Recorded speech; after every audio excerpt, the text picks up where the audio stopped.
Good evening, Simon. Good evening, everybody. Welcome back to the CT Grandstand, where we have already had just about a full session. We had a delay of an hour and a quarter in the end to getting this afternoon session underway, but it did run. All classes, all competitors had the chance to get out onto the mountain course. Everybody finally has the chance to have times set. We are just hearing of a 10-minute delay to this evening's session. Clearing oil on part of the course. We're not entirely sure where, but in the meantime, let's just pop down to Tim Glover, who's down at the Steve Hislop exhibition that we're having this weekend. And what have we got down there, Tim? Well, there's 8 iconic bikes here. It's in between the food hall part of the back of the grandstand and the Mike Hailwood Centre. And if you turn right as you come in, you do it in the date order. So the first bike is the 1989 RC30 Honda. This is the one that we're celebrating the 30th anniversary of. It was the one on which he set the first ever 120 mile per hour lap of the mountain course. And if you move further round, no need to introduce this one really. The White Charger, the 1982 Senior TT winning Norton. And then we move further around and we've got the 94 Castrol Honda RC45 with the very iconic Hislop helmet on there, the Flying Haggis, the pink helmet. Then we've got the Red Bull, the Kawasaki from 1996. And then we move to the Cadbury's Boost Yamaha from 1999. Then we've got the Monster Mob machinery, the Ducatis, of course, very much part of the British Superbike Championship. And the final one is the 2003 Virgin Mobile R1 Yamaha. Well worth a look, brings back a whole ton of memories.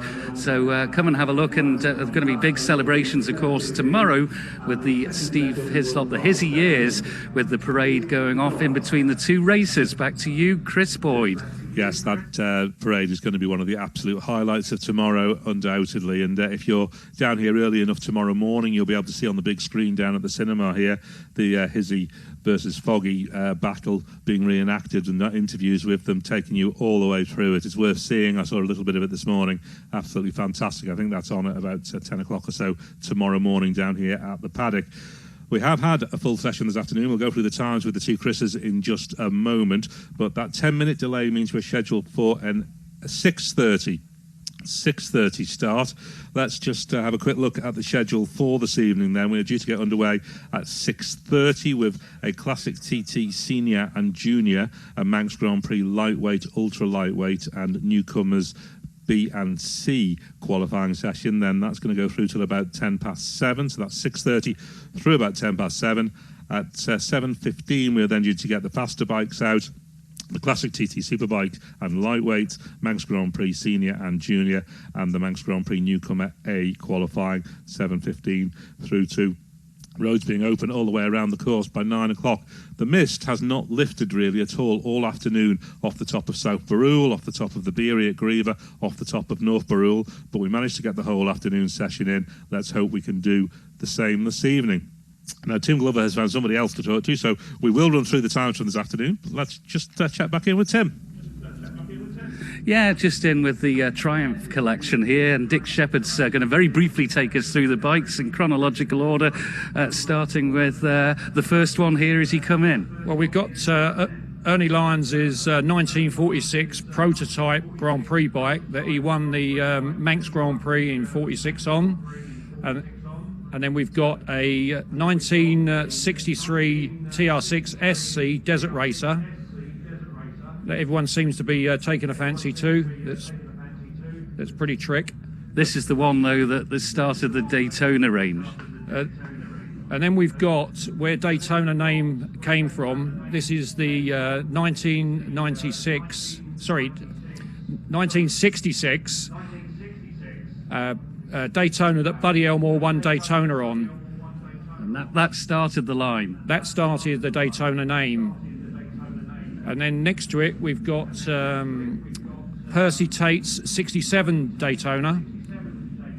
And this was the bike that they all expected him to win the 67 TT on. And what happened was, on the first lap, he had a misfire. He came into the paddock. Arthur Jakeman changed the plug. And unfortunately, he got a little bit carried away and a little bit revved up. and he crashed at Blaff on it. So unfortunately, we didn't finish on it. And 2 more to go, very briefly. And then we've brought along the prototype GP2 bike that Steve Parrish is going to be riding in the parade on Monday. So put your earplugs in, it's very noisy. And the final bike? And the final bike for the young ladies and all the children, we've bought the Jurassic World bike that Chris Pratt rode in the film Jurassic World. Dick Shepherd, thank you very much indeed for that. So plenty of bike collections at the back of the grandstand, very much part of the Festival of Motorcycling. But what we want to see now is some practice and qualifying. So let's head up to Chris Boyd. Yeah, indeed, we are. It's his clearing oil at Graham's and the bungalow, we understand, that is causing this slight delay. They are right on top of it, and they do hope to be started at about 6:30. So let's bring in the other two Chris's, Chris Palmer and Chris Kinley. Good evening to you chaps once again, and we'll have a look at some of these times from this afternoon, Chris Kinley. Yeah, the Bennett Senior Classic TT qualifying. So let's have a little look at it. John McGuinness on the pattern, 20 minutes, 39.426, 109.589. 2 laps he did, and he's qualified, which is good. Jamie Coward on the Norton, 21 minutes 07.473, 107.164. And third for Michael Rutter, whose bike is here on the Sealy, 21 minutes 27.3, 105.51. So straight off the bat, John McGuinness straight into the 109s, nearly on 110s, Chris Palmer. Yeah, really impressive, bearing in mind they've not had any track time yet. They're only about 3 mile an hour down off the maximum there, so that's pretty impressive, to be honest. Looking at the Locate.im Junior Classic TT qualifying, well, Dominic Herbertson quickest on that, just over the ton, 22 minutes 28.35, 100.736. Number 4, Michael Rutter, second quickest there on a Honda, 22.42.9, that's 99.65. And third for number 13, Lee Johnson, 22 minutes 50.2, 99.124. And then you've got Alan Oversby, Heffernan, Dan Sale, Alex Sinclair, Paul Jordan, Derek Shields, Michael Sweeney. That's a pretty good top 10, isn't it? It certainly is. Yeah, very impressive. The Manx Grand Prix Supporters Club Ultra Lightweight Session. Who's quickest in that? Well, 66 Dan Ingham on his lovely 400 Honda, 21 minutes 44.0, 104.1. 68 James Caswell on his Honda, 103.52. And then Tom Snow on the Moto 3 machine, the NSF Honda, number 61, 101.463. It's pretty tight, all that. Looking down there, there's only about 20 seconds covers the top 4 or 5. So that's pretty good. Rad Hughes and Lancelot Unisart in there. In the lightweight for the Manx Grand Prix, let's have a little look there. James Hine was quickest there on his Yamaha, 111.15, number 16. Dave Butler on his Kawasaki. This, of course, be the Super Twins as well, 111.04. And number 6, Royce Rowe on that lovely Ducati, 110.203. And Andy Farrell, 110.0. Gary Vines on that lovely Yamaha that's tried to speak to me. He was wanting to get off and get out on that rotary Norton that he's on. I was just going to mention that when I saw him go out on that, I was, I don't often get jealous, but I actually did when I saw him set off down the road on that rotary Norton. What a great iconic sound, and everything about it is just fantastic. It just smells great as well. It does. Yeah. So that's a state of play with those. So looking at the lightweight classic TT qualifying, the quickest there was today Bruce Ansey, number 5, 19 minutes 20.986, 116.994, and that's 12 seconds clear of Dean Harrison with 115.868, who in turn was 29 seconds clear of Jamie Coward on a Yamaha, 112.883. Then Ian Locker from Monday, 112.58, and Charles Rees Hardesty from Monday, 111.331. Yeah. So that's a pretty good speed. Yeah, no, they're really impressive. What was that? Bruce's almost 117, was it? Yeah, that's cracking laps. Looking at the RST Superbike Classic TT qualifying, just looking at it from today, quickest and Dean Harrison, 124.56, 18 minutes 10.447. That's today. Horse Saga's time from Monday, speed should I say, 122.87 and 8. Jamie Coward, 120.699. Another man into the 120s this afternoon, Connor Cummins on the YZR 500 Padgett's by Milenko Yamaha, 120.556. Yeah, no, really good. Then we have Michael Dunlop, 1 lap he did this afternoon, 119.88. Phil Crow, 119.88 for him also. Some pretty I have to say, similar sort of times here. 1852 for Crow, 1852 for Dunlop, 1853 for Crow, 1857 for Johnson, and 1901 and 1904 for Paul Jordan, Sam West, and Derek Shields, 1907. So very similar. Quite close, yep. Over the page. Would make for a good race, we think. And the Manx Grand Prix senior qualifying. So looking at this, if we take the Manx Grand Prix boys in here, number 120, James Hine, who's starting at number 20 in the race, 120.252, 18 minutes 49.52, and that was some today. So a good lap there by James. Darrell Tweed, 119.46, number 12 or 112, and then we got number 110 or number 10, Nathan Harrison on the Honda, 119.053. So again, already in the 120 bracket, considering they've had no practice. Yes, no, that is. I mean, you know, Manx Grand Prix lap times. If the boys are knocking on 120s, they're in the ballpark. Yeah, so those times will equate over from the Junior Manx Grand Prix. So 120.25 for James Hine, number 20. Darrell Tweed, 119.46. He's at number 12. Number 10, Nathan Harrison, 119.05. And then from Monday, number 2, Stephen Parsons on his Kawasaki, 118.93. Yeah. More, we've got more sheets yet. Hang on, we've got more times. Oh no, we're done. Hooray. We'll just leave the newcomers alone just for now, because we want them to not be thinking about times, because they've only done a couple of laps, so they need to get out there. And of course they've got their race coming up. Now, we did say before it looks a bit shy of machines coming up here, but it is now starting to build a little bit, with John McGuinness back here with that number 1, the pattern. Sure, will be quite happy with that lap. I think we're definitely going to see 110 on that this evening. I would say conditions are good, but looking over there, it's a bit grey in places, but but there's very little wind. There's no sun to dazzle you anywhere. It's, you know, if the roads are dry all the way around, it's the wind makes quite a big difference to these classics. So I think you're right. Just had a quick chat to Brian McCormack before. He was on the Classic TD Superbike. He said he got to Aggo's Leap. There's a lead broke on a coil, so he had to pull in at quarter bid, safety first, obviously. So they'll hopefully get that sorted, and Big Brian will be able to get himself out on track. What does the board say, Christopher? The board is blank, Christoph, at the moment, but it did say there's damp patches at Ramsey Hairpin, the Nook, all the places under the trees, basically, that doesn't dry up so well. So, but they're quite slow places anyway, so it won't really affect the lap times by that much. It's only when it's wet on the faster sections that it would affect the times, really. Rider's perspective, getting out today, getting laps in, so important. And I was listening to people's conversations when we were down in the food court bit before there, and everybody was saying, these lads and girls that are so glad to be getting out. It's great to see the smiles on their faces. I mean, that's what everyone's here for. You know, when you're a rider, you just want to be out on track. So it's it's good to see them out there, and good to see the lap times rolling in. Who's impressed you so far this festival of motorcycling? Let's get over and we'll come back to Chris on that question in a moment. But Tim Glover is with Chris Bray. Yeah, Chris, you just grabbed my attention there and said this is a proper classic bike. Why not have a chat with me? It's older than you, isn't it? It is. It's a year older. Yeah, it was born the year before me, so a combined age of 125 years. If that's not classic racing, tell us a little bit more about the bike then. Dave built it. It's been built for 4 years now. Other people have ridden it before. It's a lovely bit of kit. It's lovely to ride. It's really good fun. Not mega quick, but cracking fun. But that's what you want at the classic, isn't it? I come in every time smiling, like a child.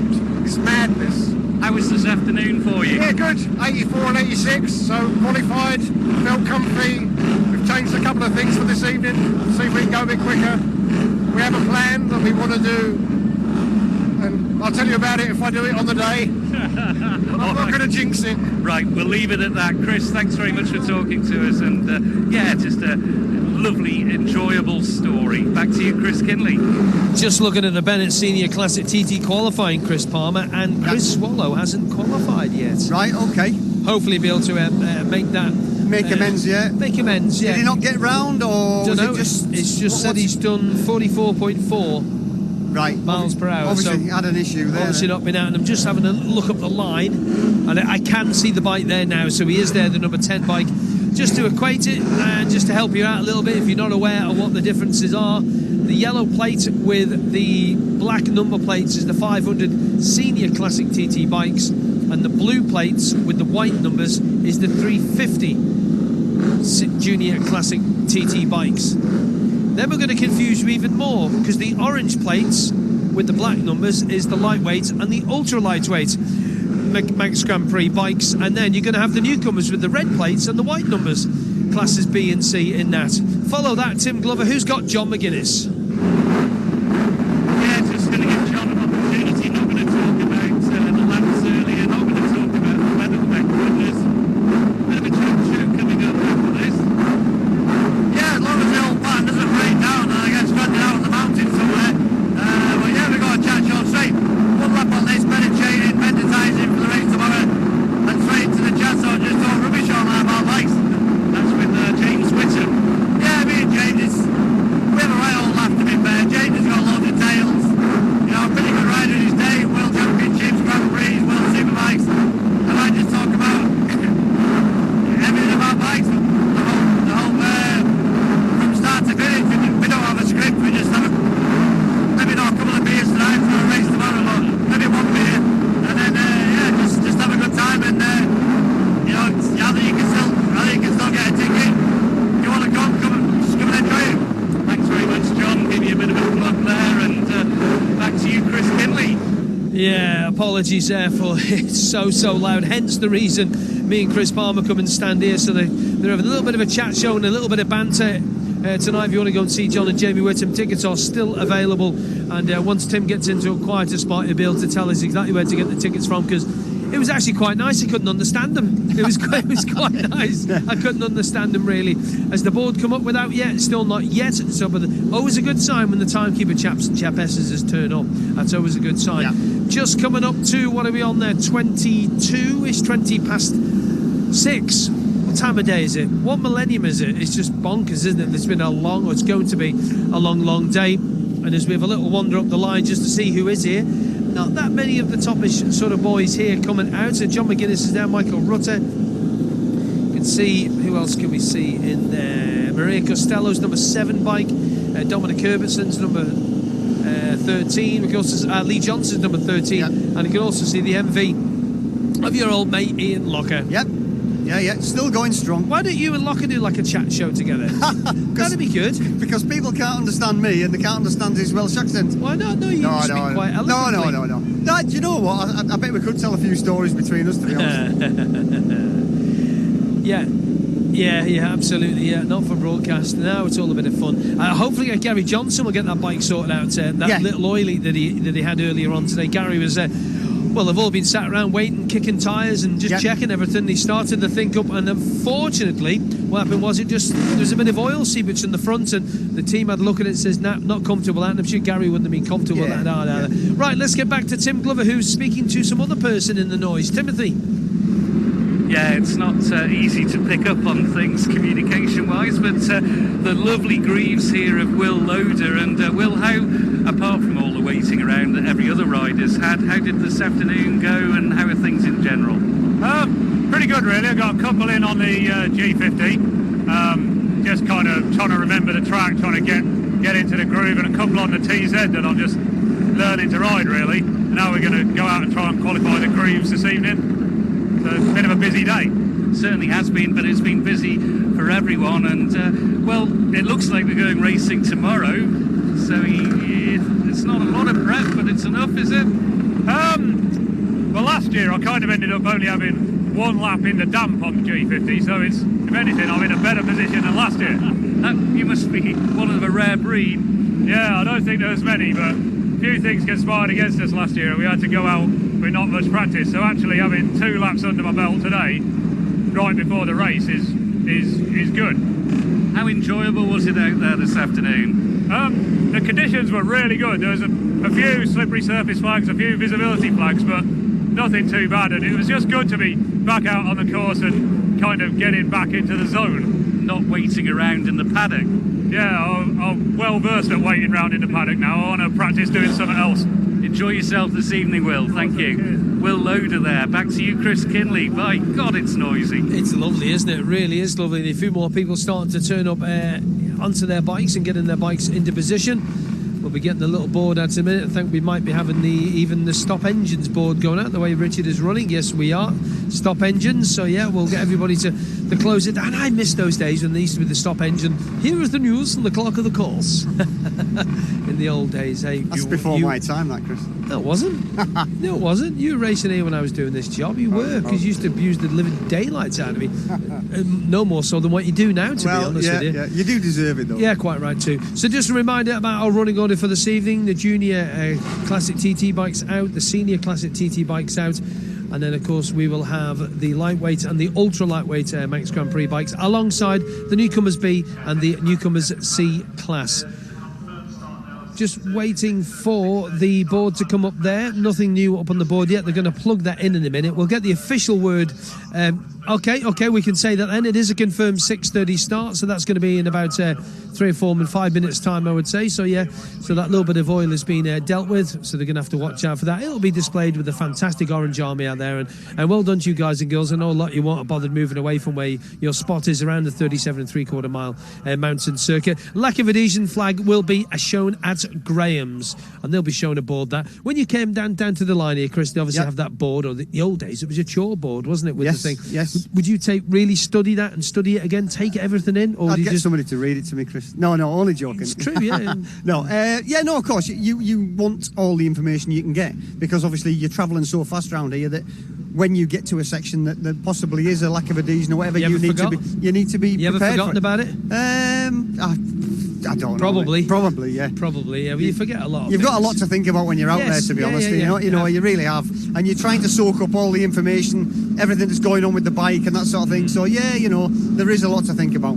Too many things to think about. The machine to be brought forward very, very shortly. There's Derek Shields just speaking to, as I say, a few of the boys in the break. They were happy with what they got. Michael Rutter getting himself to the front once again. Timothy, if you can hang on to that for us. Tim O'Hanlon's joined us again. And Michael Rutter and John McGuinness, they will be the two bikes that have come to the front. Bit of deja vu here, Chris. It is, isn't it? Same two side by side as earlier in the day. I wonder if they're going to start kicking lumps out of each other again. What do you think? You got the senior classic boys ready? I've got them ready, yeah. See, the way it works is we say one of us is going to take one group, and then one of us takes the other group, and then we kind of forget anyway. And then it just gets in a big mishmash then, doesn't it? It does. And there's papers flying everywhere and programmes. So many more people around now, isn't there? 3 minutes to go to the start of the Friday evening session here at the Festival of Motorcycling. Welcome. If you're just getting off the Ben McCree or you've just got off the Manannan from Liverpool this afternoon, welcome back, or welcome to the Isle of Man for the very first time. Spoke to a guy there before. I think he sounded like... He sounded Italian, possibility, and he said, how do I get to Derby for Sunday, for the Derby Day, the Festival of Derby? And I said, well, how are you getting around? He said, bus. I said, all right, okay, so you need to get a bus to Ramsey, and then you get a transfer bus out to Derby. Okay, he says, I'll go down, and I'll go and speak to the bus depot. So, he's gone off to do that. Yep. So, fair play to him. No doubt somebody will probably give him a lift out. Yeah. Never mind. That would be easier. Just noticed there... Michael Rutter's front tyre actually is quite a lot different to everybody else's. I noticed that earlier as well, so it'll be interesting to see. It's a different brand, actually. Go and have a look. Go look at the brand, because it's a different sort of tread pattern. Is that Fred Walmsley just going in for a quick word? Is it Continental? Is this Continental? Okay, all right. I think I saw Will Loader with Continentals on as well. I think before. And the rest of the guys seem to run the Avons, don't they? Yes, yeah. That is the weapon of choice normally. Number 1, John McGuinness on the green pattern. Number 4, the Ripley Lands. Beautiful looking machine, isn't it? Of Michael Rutter. Yeah, I mean they're both fantastic Stunning machines. Yeah, it's like his little babies looking out there, isn't it? Fred Walmsley there, just what he doesn't know about building those things ain't even worth thinking about. Yeah, well, I mean he built that bike anyway. The number 4 that Rutter's on. Fred Walmsley has had his hands all over it, like he's built it and built the engine, everything. He's just about to hit Michael Rutter's just about to hit John McGuinness's kill switch. We're just about to get ready to go. They're going to have to move in a minute. Yeah. We have a mobile chicane in front of us as well, these two. I think they're going to have to move in a minute, these photographers. They are. Getting that little picture that's going to be going worldwide in a minute. They just want the starter guy just to move out the way a bit so they can get the picture. So number 1, John McGuinness shaking his head, and Rutter. Who's going to kick one first? Yeah, it's going to happen, isn't it? It is, guarantee that they're definitely going to... Something silly's going to happen as they set off.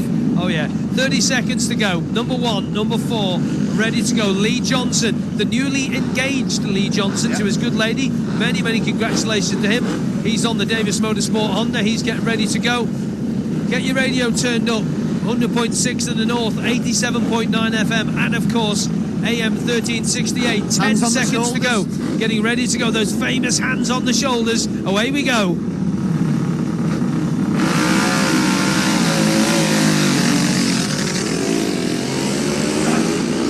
No shenanigans today. Oh, there was. Maria Costello, number 7, and another man alongside. Number 13, Lee Johnson. I can't even hear. Number 9, Dominic Hermanson, and number 3, Ian Locker on the MV Augusta. Number 11, Alan Oversby, alongside number 10, Chris Swallow.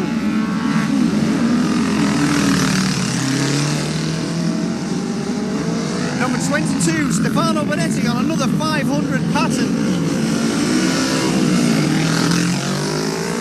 Alongside him is number 6, Derek Shields on the 350 Junior Manx Junior Classic TT bike. Number 8 is Jamie Cowan. And number 1, Paul Jordan, both on 350s. Another 2 350s coming out now. That's number 12, and that, of course, is Danny Webber, number 33. That's a local man, that's Dean Osborne on his 350 Honda.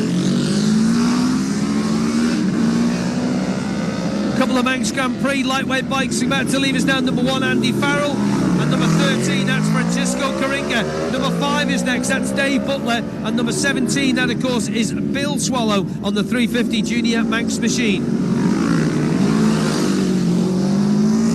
Number 6 is next, that's Royce Rowe on the Ducati. We talked about that one before. And number 22, that's another 350, lovely looking Honda. 22 is Mark Perslow.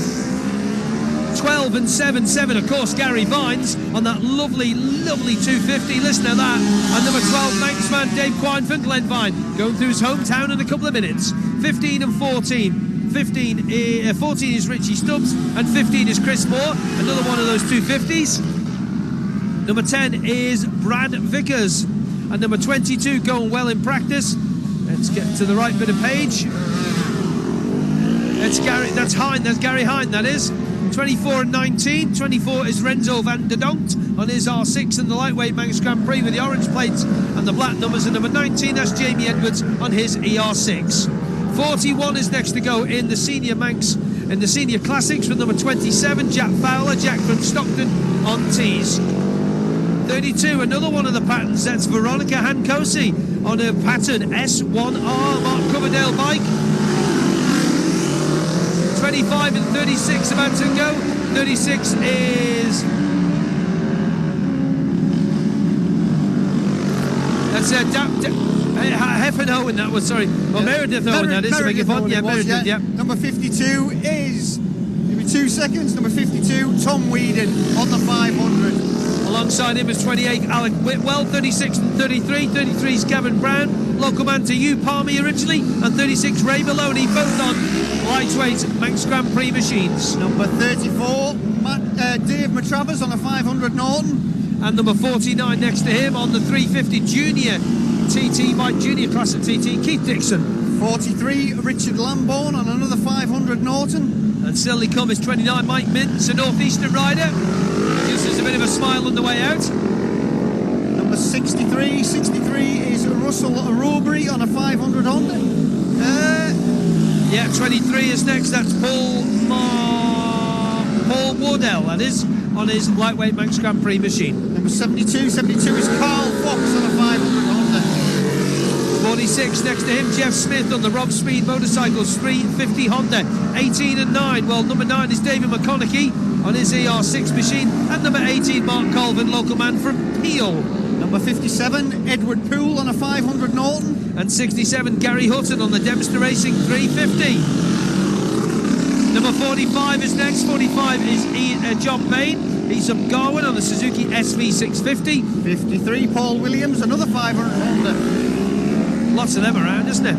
Here's the two VRS bikes again together. 40 is Pete Murray, the American rider. And of course, that is Daniel Fernandez, number 26, the Colombian rider. Both riding for Robbie Sylvester's team. 59 in the Classic Junior TT is Jason Lamb on the 350 Honda. And 37, Jim Barnett on a 350 Yamaha. 57 is next on the blue plates. 57 is Chris Bray. And 67 is Grant Sellers, again on a 500 Norton. 48, Stephen Beale from the lightweight Manx Grand Prix. And then number 50 from the junior classic TT. Number 50, that of course had to be Arthur Browning on the wobbly Bob Seeley. And number 65, yellow plate. 65 is Ian Bainbridge on a 500 Norton again. Colin Stockdale about to leave us also on his 350 Honda John Reed machine. He's gone. 18 is next. 18 and 20. Well, number 18 in the 350 class. Number 18 is Stevie Ferguson. And number 20 was Stevie Horn on his ER6. 73 lines up. Richard Stott, 500 Matchless. 55, Tony Tuttle is just gone as well. John McGuinness is now at Glen Helen. 75, Gary Freeman. A newcomer on a 500 Honda.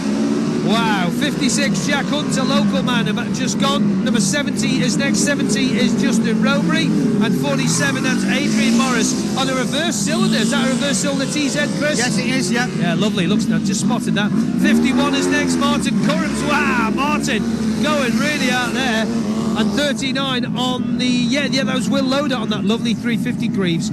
73 over the page is Ken Parks, newcomer. And next to him, another newcomer is Bradley Robinson from Essex. 72 on the blue plates, white numbers, 350 Junior Classic. 72 Jason Burrell, nice machines he has. He's a newcomer. And Robert Nelson on the SV650 at number 50 in the lightweight. Moving on to the number 53, that is on the Junior Manx, Junior Classic again. That's Roy Phipps. And go over the page, 74. Number 74 is Lloyd Collins. Two number 74s, happens quite often, that does. 75, that's Terence Sansom, a newcomer, Dawn and Paul Travers, 350 Honda. With 82, that's Sarah Boys on those Kramers. 81 is next, that's Yuri Barragan, good to see him back here again. And number 43, that's Ben Ray. 70 and 77, 70 is Lancelot Unisar on that lovely 400 NC30, and 77 is Radley Hughes, or Rad Hughes.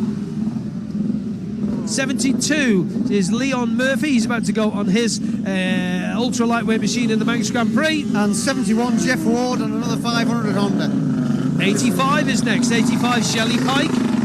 Shelley on a lovely RBF 400 alongside another one, go well in practice, number 66 Daniel Ingham. Take a couple more away, 83 and 73. 73 is Arnie Shelton, and we'll take 83, that's Derek Wilkie. They leave the line, and Tim Glover is with Dean Harrison. Yeah, Dean was a little bit busy this afternoon, and he's ready to go out because he's in the 250 colours. So is that the Superbike parked? We're going to park that for tonight because the 250 race is tomorrow, and I can't ride a 250 for the life in me.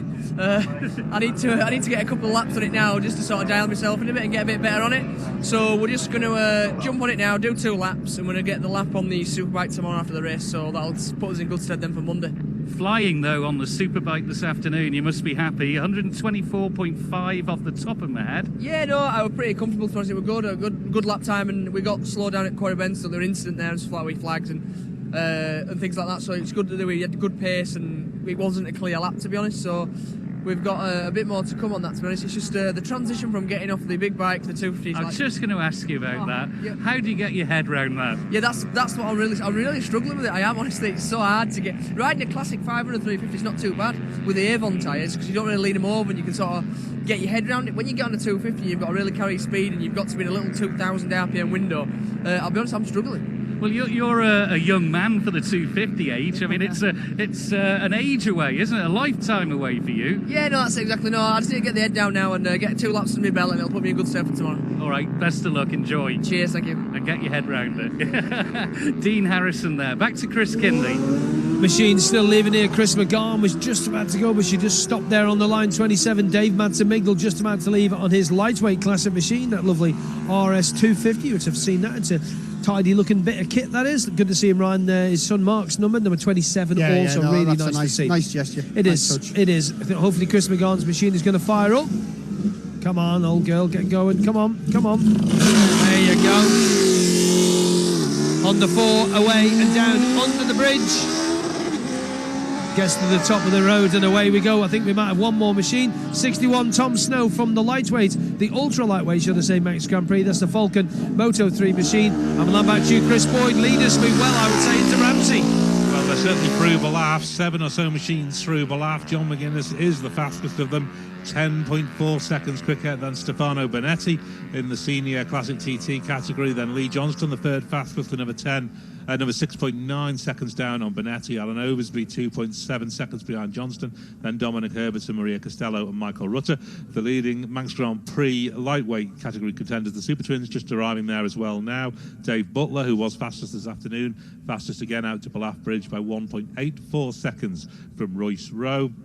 Andrew Farrell, 1.44 seconds down on that, and Francesco Coringa, who was putting in a really quick lap this afternoon until he just backed it off at the end, 1.135 down. And Jamie Coward, the first of the junior classic TT competitors, out to Balaf. Let's try to get a little bit of a comparison on the times with this afternoon's standing start lap.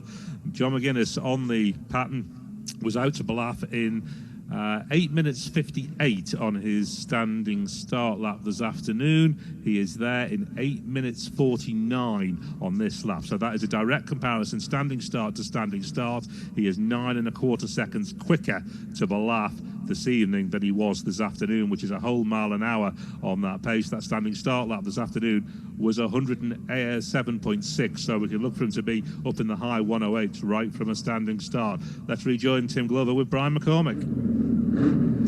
Yeah, we were queuing, let's be honest, queuing for pizza, weren't we, in the break between the afternoon and the evening sessions, and you said you had a few problems this afternoon. Yeah, some of the old boys are helping me out. I think his dentures fell into the tank and blocked the fuel pipe. I don't know. We had a little wire break just coming off the coil stick. We only got as far as that goes, so a bit of disappointment with the bike. The bike was going well. It was handling the other day, and we had one lap on it, so I'm looking forward to getting out now and get a couple of laps in. And you were just saying as well about the sheer enthusiasm of the team. Yeah, no, they're great. Like last year, I had a bit of crack with it. It was my first time doing the classic. I came in and the boys were nearly in tears after we finished the race. They put so much into it. It might be the fastest bike out there, but it's one of the best prepped, and I'm really happy and safe to ride it. And it's only a bit of crack. It's a bit of fun. So I'm delighted to do it for John and Kieran and the boys. They're good at a bunch of lads. How much fun do you get out there compared to when you're racing at the TT or Macau or somewhere else? Yeah, it's much more relaxed, to be honest, and just go out and actually enjoy riding it. It kind of gives you the buzz back again, because at the TT is kind of not pressure on me, but it's just you want results. But here you rekindle the buzz again. You rekindle why you were doing it. It kind of gets the enjoyment back into it, really. And I love you're throwing in quick times now at the TT, and the lap speeds are good. So people are looking to you, aren't they? Yeah, exactly. It's the last couple of years have been very good, and to be finishing 9th and be up in 8th and 9th, and it's in the big bike races all the time, and it's coming together nicely. I'd like to maybe get a good opportunity maybe on a big team now, maybe to see if we push on a little bit more, or up if we can get a couple of more big sponsors in, maybe just keep my team going. But I'm really enjoying it at the moment, and I'd like to push on at the TT, but here is really good fun, really enjoying it. Well, just keep enjoying this classic TT meeting. Yeah, thank you very much, lads. Thank you very much indeed. Let's go back to Chris Boyd. Indeed, John McGuinness, the first man through Ramsey, hit the marker there at 12 minutes and 40 on his standing start lap this afternoon. He was 12 minutes 54, so he is just short of 14 seconds faster standing start lap versus standing start lap, and he set the fastest sector time of the week in the senior classic TT category on the run from Balaf through to Ramsey, so that is impressive. Having a quick look at the juniors, they are out through Balaf on the run up to Ramsey, and we can see that Jamie Coward is the man that's setting the pace there. He's into Balaf in 9:36. Dominic Herbertson was there this afternoon in 9:36, so Jamie Coward right on that category leading time of Dominic Herbertson from a standing start. In the MGP categories, it is Dave Butler who is the fastest by 5.5 seconds from Andrew Farrell there through Ramsey. Butler there in 12 minutes and 26 on his standing start lap this afternoon. He was there in 12 minutes 40 on his category leading time from this afternoon. The second lap, it was 12:31, so he is another 5 seconds quicker than that category leading time, the 111 miles an hour he did this afternoon, and that is on a standing start lap, so that's a really impressive lap that's being put together by Dave Butler. The The ultra lightweights, they are out through Glen Helen, and Daniel Ingham is the fastest there.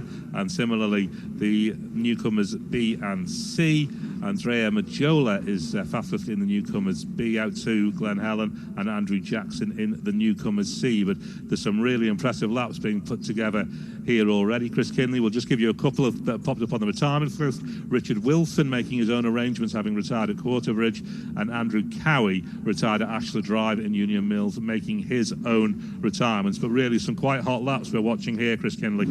Yeah, we said it down the bottom before, Chris Palmer. We were saying about the fact we're probably going to be 10 or 12 seconds up on what they were doing, a mile an hour, mile and a half hours, so into the 110s, I would say, for John McGuinness. And well, the lightweight Manx Grand Prix boys also knocking on too, so we're probably going to have, I think they did, let's find the right sheet, because we haven't that many bits of paper here. It's just, 104.16 for Danny Ingham, I thought it was, and 111.15 for James Hind on that Yamaha, and he went off on that Yamaha again. So yeah, we will keep a little ear and an eye on that.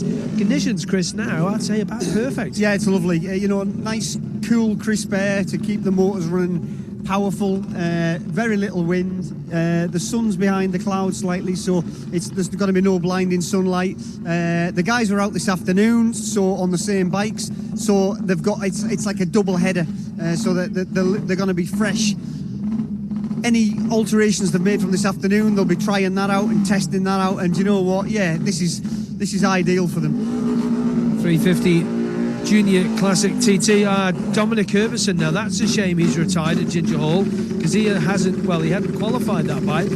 So yeah, that's a shame. Number 20, Junior Classic bike. That's Richard Wilson. So he's managed to get back.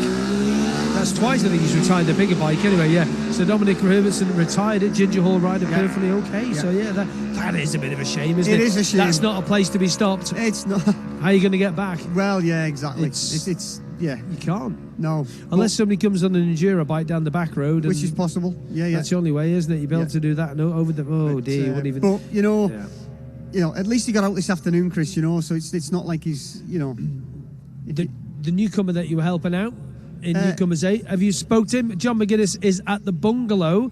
Let's have a little listen and find out exactly to Chris Boyd what the differences is. Chris, he was up about 12, 14 seconds before. Yeah, it's more than that now. He was at the bungalow in 16 minutes 59, essentially 16:58.9 on the standing start lap this afternoon. He is there in 16:39.5, so that is fully nearly 20 seconds quicker.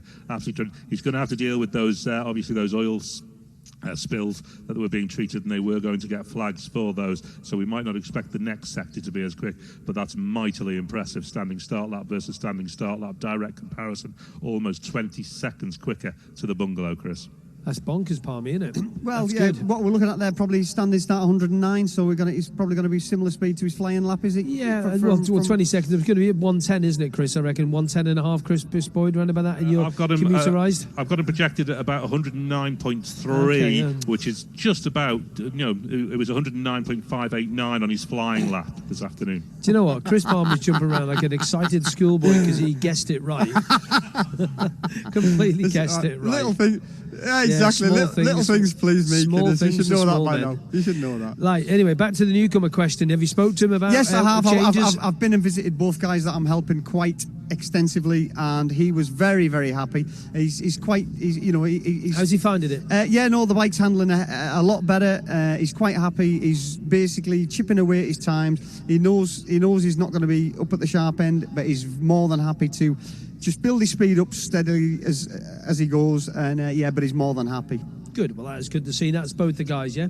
Yeah. The other guy was a newcomer last year, James Reevely. Yeah. He's switched he went out originally on his older bike, and he switched to his newer bike, and that came over, set up for short circuits, and we've basically reinvented the wheel with that bike. He went out this afternoon and basically equalled his times for his old bike. So I think he's a little bit disappointed because he expected the newer bike to be much quicker, but in fairness, you've got to sort of run before you can. Well, walk before you can run is what I was. What changes have you made to their lots and lots of things. Yeah. We've. I wonder where you disappeared to. Yeah, we've changed. Oh no, this was the other night. I was here at 10 o'clock at night the other night. Basically changed everything: shock length, lifted the front end up. We changed the fork springs, we changed the shocker springs, we changed the wheelbase, we changed the gearing. Lengthened the wheelbase. Yeah, a bit, lengthened it. Yeah. Well, it was a bit unstable, was it?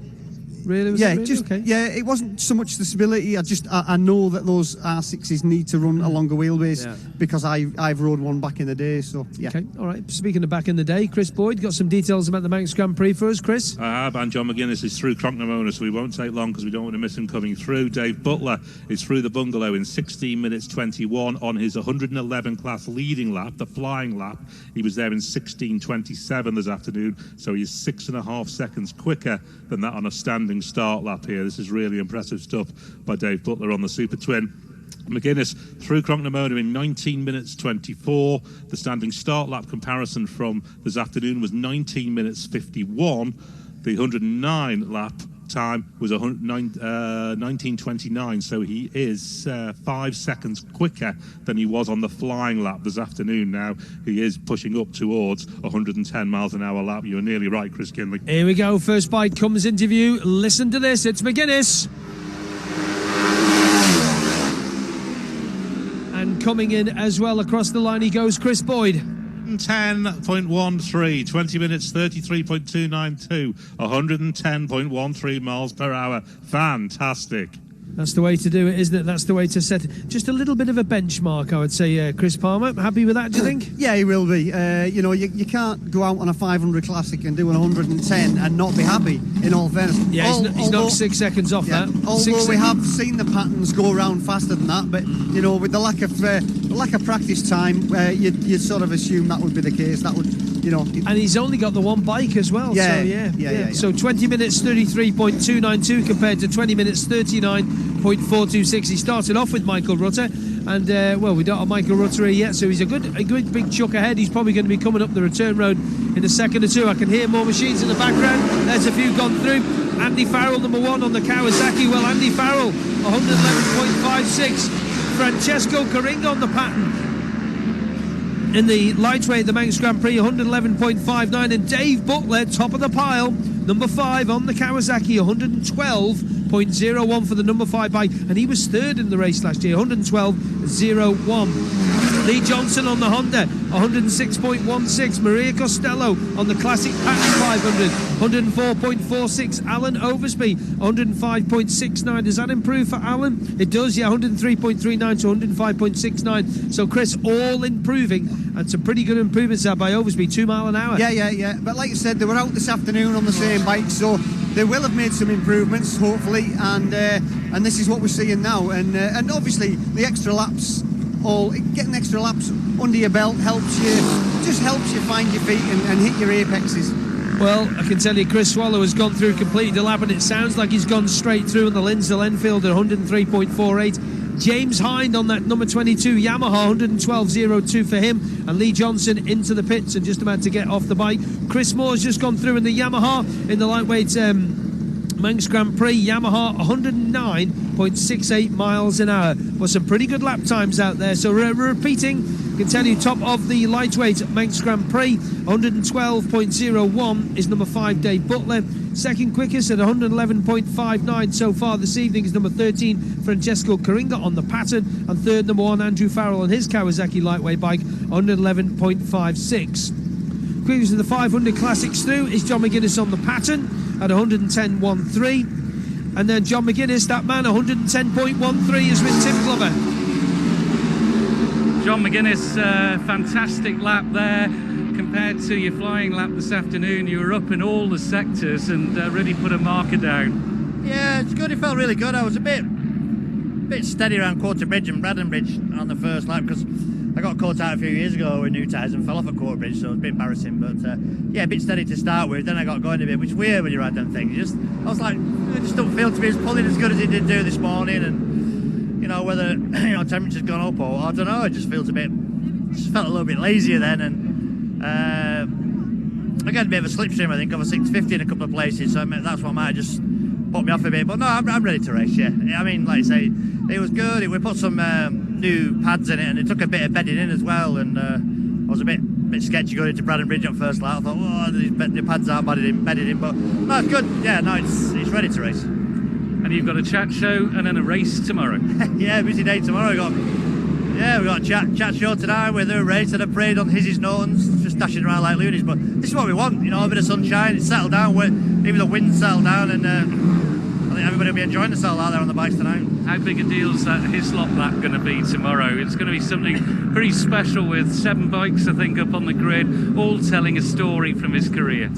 Yeah, Hizzy was just a natural phenomenon, really. On his day, nobody would ever get anywhere near him, would they? You know, he did things around here, he stepped up the game. Me and Becky were sat on the bank here when they did the first 120-mile-an-hour lap, and I watched Hizzy win on that Norton in '92, and you know, everybody didn't really have him down for the win, but he came out one of his best days ever there to win that, and it goes down in one of the best races ever around the Isle of Man. So yeah, proud to wear it. I've got the leathers and the helmet and everything's all matched up, so I should look like a bit of a fat Steve Hislop tomorrow, but I hope we do Stevie a bit of justice out there. So thanks for talking to us, John, and enjoy your evening with James Whitham, and let's go to Chris Kinley.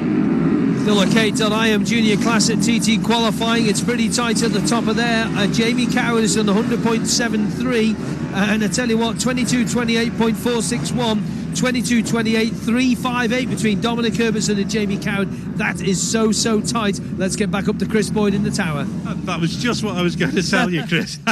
You're on it. We can read you 1 or 2 more retirements, unfortunately. Pete Murray is out at Union Mills. Team to collect, please. We've mentioned Dominic Herbertson stuck out at Ginger Hall. Richard Lambourne is at Kirk Michael Douglas Road Corner, making his own arrangements for return. Royce Rowe, who was on a really good lap, he only got as far as Ramsey Hairpin in the end, and he is making his own arrangements for return. Gary Vines out there as well at the 11th milestone, making his own arrangements. Jeff Ward at Alpine Cottage, and Yuri Barragan out at Waterworks. So already that retirements list is mounting, people missing out on this best track time of the week. John McGuinness, as we say, 110.13 miles per hour on the Winfield pattern to lead the way. Stefano Benetti, second fastest this evening, 108.47. Lee Johnston, 106.16. Alan Oversby, 105.69. And Maria Costello, 104.46. Chris has just told you about the junior, where Jamie Coward got within a hair's breadth of Dominic Herbertson's time from this afternoon. Well, Derek Shields is second fastest, 98.09. Bill Swallow, 96.46. And Paul Jordan, 95.76. Dave Butler on that lap of 112 miles an hour. He's out there on the second lap. So is Francesco Caringa, and it's Caringa who's fastest out to Glen Helen, 4 minutes 56 this time out to Glen Helen, compared to Butler's 4:57.1. So we'll keep an eye on those laps. Tom Snow is fastest of those. They've not completed a lap yet. The ultralight, we wait for them to come through. Similarly, the newcomers B and C all go now, Chris. Yeah, newcomers B and C, we'll keep a little eye on that. Veronica Hankosivo, I'll say it right. Veronica Hankosovia, okay, on the pattern, 101.73. Came about last minute, this bike ride in for Veronica, but she's gone through. A couple more bikes over the line. 20 Steve Horn on the Kawasaki in the lightweight Manx, 100.86 for him. Daniel Fernandez on the Kawasaki, number 26 for Robbie Sylvester's team, 102.79. Shame about Pete Murray breaking down, but that's the nature of the beast. And Bill Swallow on the Honda, 96.46. Paul Jordan on the AGS on that we were talking about early on, Chris. 96.004 this evening, 95.76. Interesting note, a lot are going to do 2 laps, aren't they? Yes, yeah. It's, you know what, laps, you can't beat just doing laps, to be honest. Everything, you know, you can't stop learning, and you're just picking things up everywhere. Entering corners slightly faster, braking a little bit later, just carrying more corner speed. So, yeah, it all helps. Dan Sale just gone through on number 18. Daniel Sale, 97.999 this afternoon. He's just gone through now, number 18 on that 350 Honda, 97.79. More retirements, Chris Boyd. Yeah, a couple of names that we have been watching out for. Michael Rutter did not get the lap finished on the Ripley Land Matchless. He has retired at Governor's Bridge, making his own arrangements, so there's still another 10 or so minutes, maybe 12 minutes of this session left. There's every chance he could get back here and either get back out on that bike or switch to a different one. Brad Vickers in the MGP, the Super Twins, the lightweight category, he is also making his own arrangements to return from Governor's Bridge. So a couple of the big names that we're looking out for respectively there, both on their way back from Governor's Bridge, Chris. Looking at the Manx Grand Prix Supporters Club Ultra Lightweight qualifying, number 64, Alex Sinclair, has just gone through, and Alex 100.85 for him. Number 66, Daniel Ingham, he's not gone as quicker as what he did this afternoon. He's just done 103.68 compared to 104.16. Lancelot Unisart, number 70, he was fourth quickest at 101.337. He's just on 101.43. So similar on lap times. That was at 20. What did he do? 22:20.355. He's done the 22:19.133. That's pretty consistent, isn't it? It is very. Yeah. It's, I think as a rider you'd want to be improving lap times, but we'll have to wait and see. You know, there could be, sometimes there's traffic gets in your way, sometimes there's yellow flags being waved. There's lots and lots of things that can affect your lap times. Well, especially the fact, like you said, for example, you go around one lap and it could have changed, and I'm sure that where that oil was down when they've done the work, that'd be dry on the second lap too, wouldn't it? Yeah, but it's always in the back of your mind. It's quite fast up there, so you maybe wouldn't fully commit to the corner. Looking at the newcomers class for the newcomers B, number 22, Andrea Maiola on the pattern, 103.09, and Tim Glover is with Mick O'Sweeney. Ask him how his teeth is.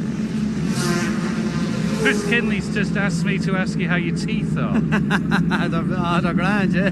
What's all that about? I don't know what's wrong with him. I don't know. I think he's looking at a new set of teeth. He might if he keeps it up now. You were telling me that you've got 4 bikes to try and qualify. That's a bit of a challenge with the limited windows we've had. Yeah, definitely. Like, we only got one lap during the week on the Monday night, and we come into today with 4 bikes to qualify, so we got 2 of them done today, and we have to try to get 2 done here now, so all going well. Hopefully we'll get it done, you know. It's a tall order though with limited time. Yeah, definitely. I think this is only a short session, so we need a lap on this, and we need to get on a 250 then and go out and try to get that lap in or 2 on that, so it's going to be tough, but we'll try our best. Try to get out early here now. I was just going to say the elbows are going to be out, aren't they, and get up to the front of the queue there. Yeah, that's what we're going to try to do. Get out the gate first and get down the road, so that's the plan. I'm going to clear the way for you, thank you. I'm getting out the way because he's determined to get to the front. Back to you, Chris Kinley. Give us a smile, Miko, eh? And Michael Rutter has made his way back there. I can just see him, Tim. He's just Michael Rutter on the right-hand side on the number 4 bike. Maybe go and find out what the problem is. I know you're just making your way there now, but yeah, the guys are keen to get out. This session will be ending at 19:15, so let's have a little look at that. 13 minutes to go in the session, and we can just see Damien Horan over there from the Manx Grand Prix boys. He's just coming in ready for his laps a bit later on. We'll look at the senior and junior Manx Grand Prix and the other classes from the second class, and there's Michael Dunlop again. He'd be pleased to get that lap on his belt, and he's obviously happy, and he's going to go out and do another lap. Michael Rutter is possibly going to speak to Tim in a second. If he's ready to roll, he is. Michael Rutter is with Tim Glover. Yeah, Michael, we saw you and John enjoying some banter once again. You went for the kill switch at one point to turn his bike off, but he's flown round 110. You had problems. Yeah, you know, he's obviously John on the pattern. You know, it's going to be hard for him to beat. He's a class act, and you know, good team, and they won it a few times before. So yeah, you know, we just got to try and keep going, which we have a bit of a problem with. We just had the gear lever come off then, and I came over the mountain with it just stuck in like 4th gear. Then I got to Governors and they wouldn't let me through. So it's frustrating really, because you know, if I got through here I could have got another lap on it, you know, come back and just tightened it up and got back out again. They've messed my lap up really, so I've got to come back in, so a bit annoyed really. But have you had to walk in? Yeah, I got it going again. I put the gear lever back on, but let me join the track, so you know, it's one of those things. Unlucky. How about this bird? Yeah, just a different bike, this one. So this one is not. He rode by John actually when we was in Australia. So he's had one careful owner who's never rode it. So yeah, it's I don't know. We're just going to try it. We had a bit of a problem with the Yamaha, and you're taking the T-bike out. Yeah. So hopefully this one's okay. All right, Michael. Thank you very much for talking to us. Back to you, Chris Kinley. Yeah, that was one thing we were saying, Chris Palmer, during the week, isn't it? That, you know, these things can shake themselves loose. Just a little bolt will come out, even though they'll probably put a spindle through with a lock nut on the end. It'll just vibrate out, won't it? Honestly, it's like I said earlier, especially with the single cylinders, they vibrate so much, and when they're flat out for as long as they are over here, honestly, because that was the 500 he was on, wasn't it? It was, Yeah. and you know, and obviously they're all made of lightweight material as well, because it's important to be light, and that's the Sealy chassis, so it's probably one of the lightest ones out there. Yeah. But yeah, you know, like I said, if it can come loose, it will come loose, or if it can break, it will. It's, you know, it really is tough on the motorbikes, this course. Let's look at some more newcomers then. Numbers in the newcomers B, 29 Pete Gibson, 91.66. Number 21 Robert Cairns, again newcomers B, 91.23. 27 Andrew Jackson, 96.05. 30 Adrian Scaife on the Honda, 95.40. 20 Mark Kirby, 98.02. And number 19 Wayne Bourgois, close enough, at 96.27 for him. And the old stage of Dave Manson-Migdal's got that lovely little Honda round, number 27 in the classic lightweight at 94.88 miles an hour. Couple of more newcomers, 25 Dave Stiff. He had a problem on the first night, didn't he? Union Mills, 85.63 for him on the Suzuki. And William Piquet, number 31 on his Honda in the newcomers C, that'll be one at PK, yeah, 86.53. That's the guy on the Repsol little 125. That's a good lap, 86.53, isn't it, for his only about his third or fourth lap? Yeah. He's finding his way around. Finding his little feet, shall we say. Now, when we were in the press conference area before, Dave O'Johnson walks in with a load of people from Australia. He did. Yeah, he was giving them a bit of a tour around, and quite surprised to see it wasn't all set up as a press conference. It's set up with our little studio in there, and he gave them a good old tour. And I said, well, you know what it's like to be in here. And they found out who you were, and, you know, you signed a few autographs, a few pictures. And I didn't. You were quite... All right, Chris Boyd, on the second lap, who's making shapes and waves out there on the mountain circuit? They are out through Ramsey. They're on the climb of the mountain. Stefano Bonetti and Chris Swallow of the Classic Senior TT guys are on the climb of the mountain. Stefano Bonetti, fastest on this lap, into Ramsey in 12 minutes 49. Compare that to John McGuinness's lap. He was there in 12 minutes 40.3. So about 9 seconds off that McGuinness pace, which is a full mile an hour. So that would make him in the 109s, but it would be slightly quicker than he has gone so far. Chris Swallow, as we say, also through there of the Manx Grand Prix, the Super Twins. Dave Butler is again the fastest. Let's just get a comparison to his first lap.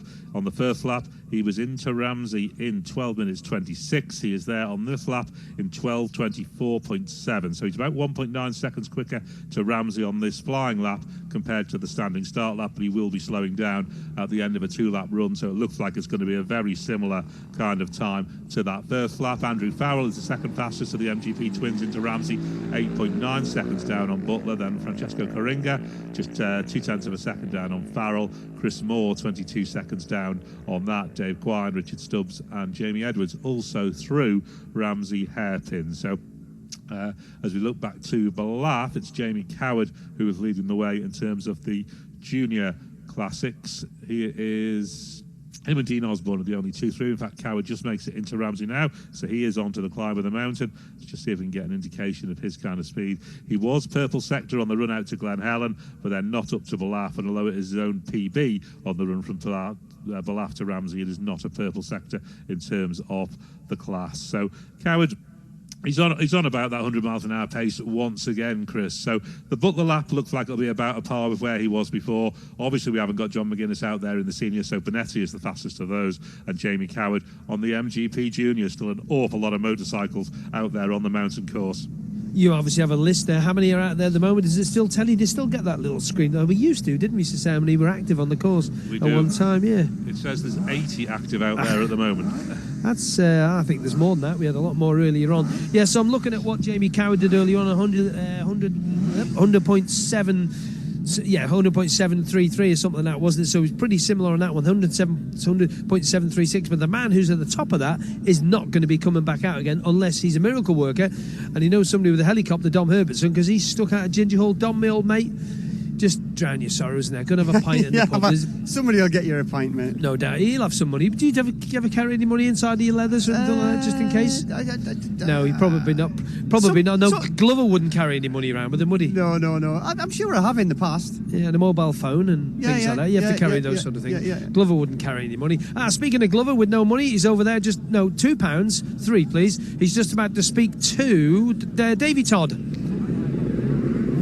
Yeah, we'll try and grab a word with some of the Milenko by Paget's Motorcycles boys and Davy Todd here. And, well, it's an honour there, isn't it, that number on the bike? Yeah, it's crazy, really, considering I've never been on a two-stroke before, you know, baptism of fire, really, and set me off first place as well, but certainly experience and definitely on the bike to do the job anyway. And how are you enjoying it?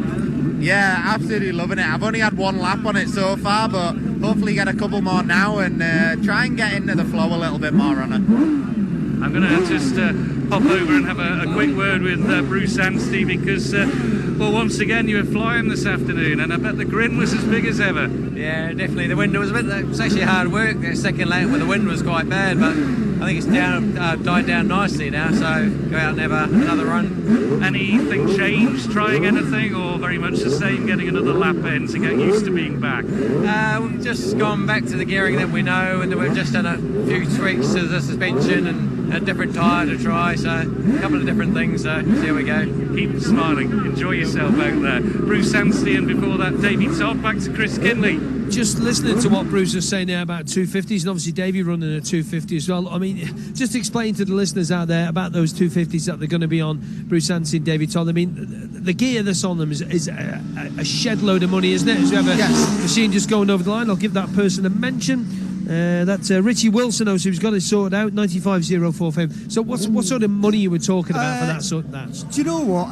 Some of it, I don't know, is Grand the Prix answer. Forks, yeah, isn't exactly. A lot of the bits and pieces off those bikes are off the Paget's Grand Prix bikes when they raced in World Championships. But you've got to bear in mind that the 250s are not, you know, they're getting on a bit now. So even the newest stuff that you could buy for them back in the day is not new by today's standards. But don't get me wrong, some of the stuff that's on those bikes is as trick as you could get, basically. So the wind's dropped down, so he's changed his gearing then. Because the wind's obviously dropped. Yeah, exactly. What gear would you run on an RS250 around here? I don't know. What did you used to run? I can't remember what the sprocket sizes were. No, not a chance. I mean, I rode that many different bikes, Chris. It's it's just numbers. It's it could be 1640 or it could, whatever. But that 1 tooth does make a difference. I mean, on the 125s, I think 1 tooth on the rear was 5 kilometres difference. Wow. So against the wind and the climb up the mountain, it does make quite a difference. Leaders on the road are at Cronknamona. They'll be with us very, very shortly. They're on Glencrutchy Road there now. Who's going to be the first bike through? So we look up at 11 and a half minutes past 7 as we look up. There's 3 bikes coming into view. Here we go. I think Coringa's one of them. He is, and he pulls in. So 3 Super Twins across the line. Is that a pretty impressive lap by Francesco Coringa? Chris Boyd.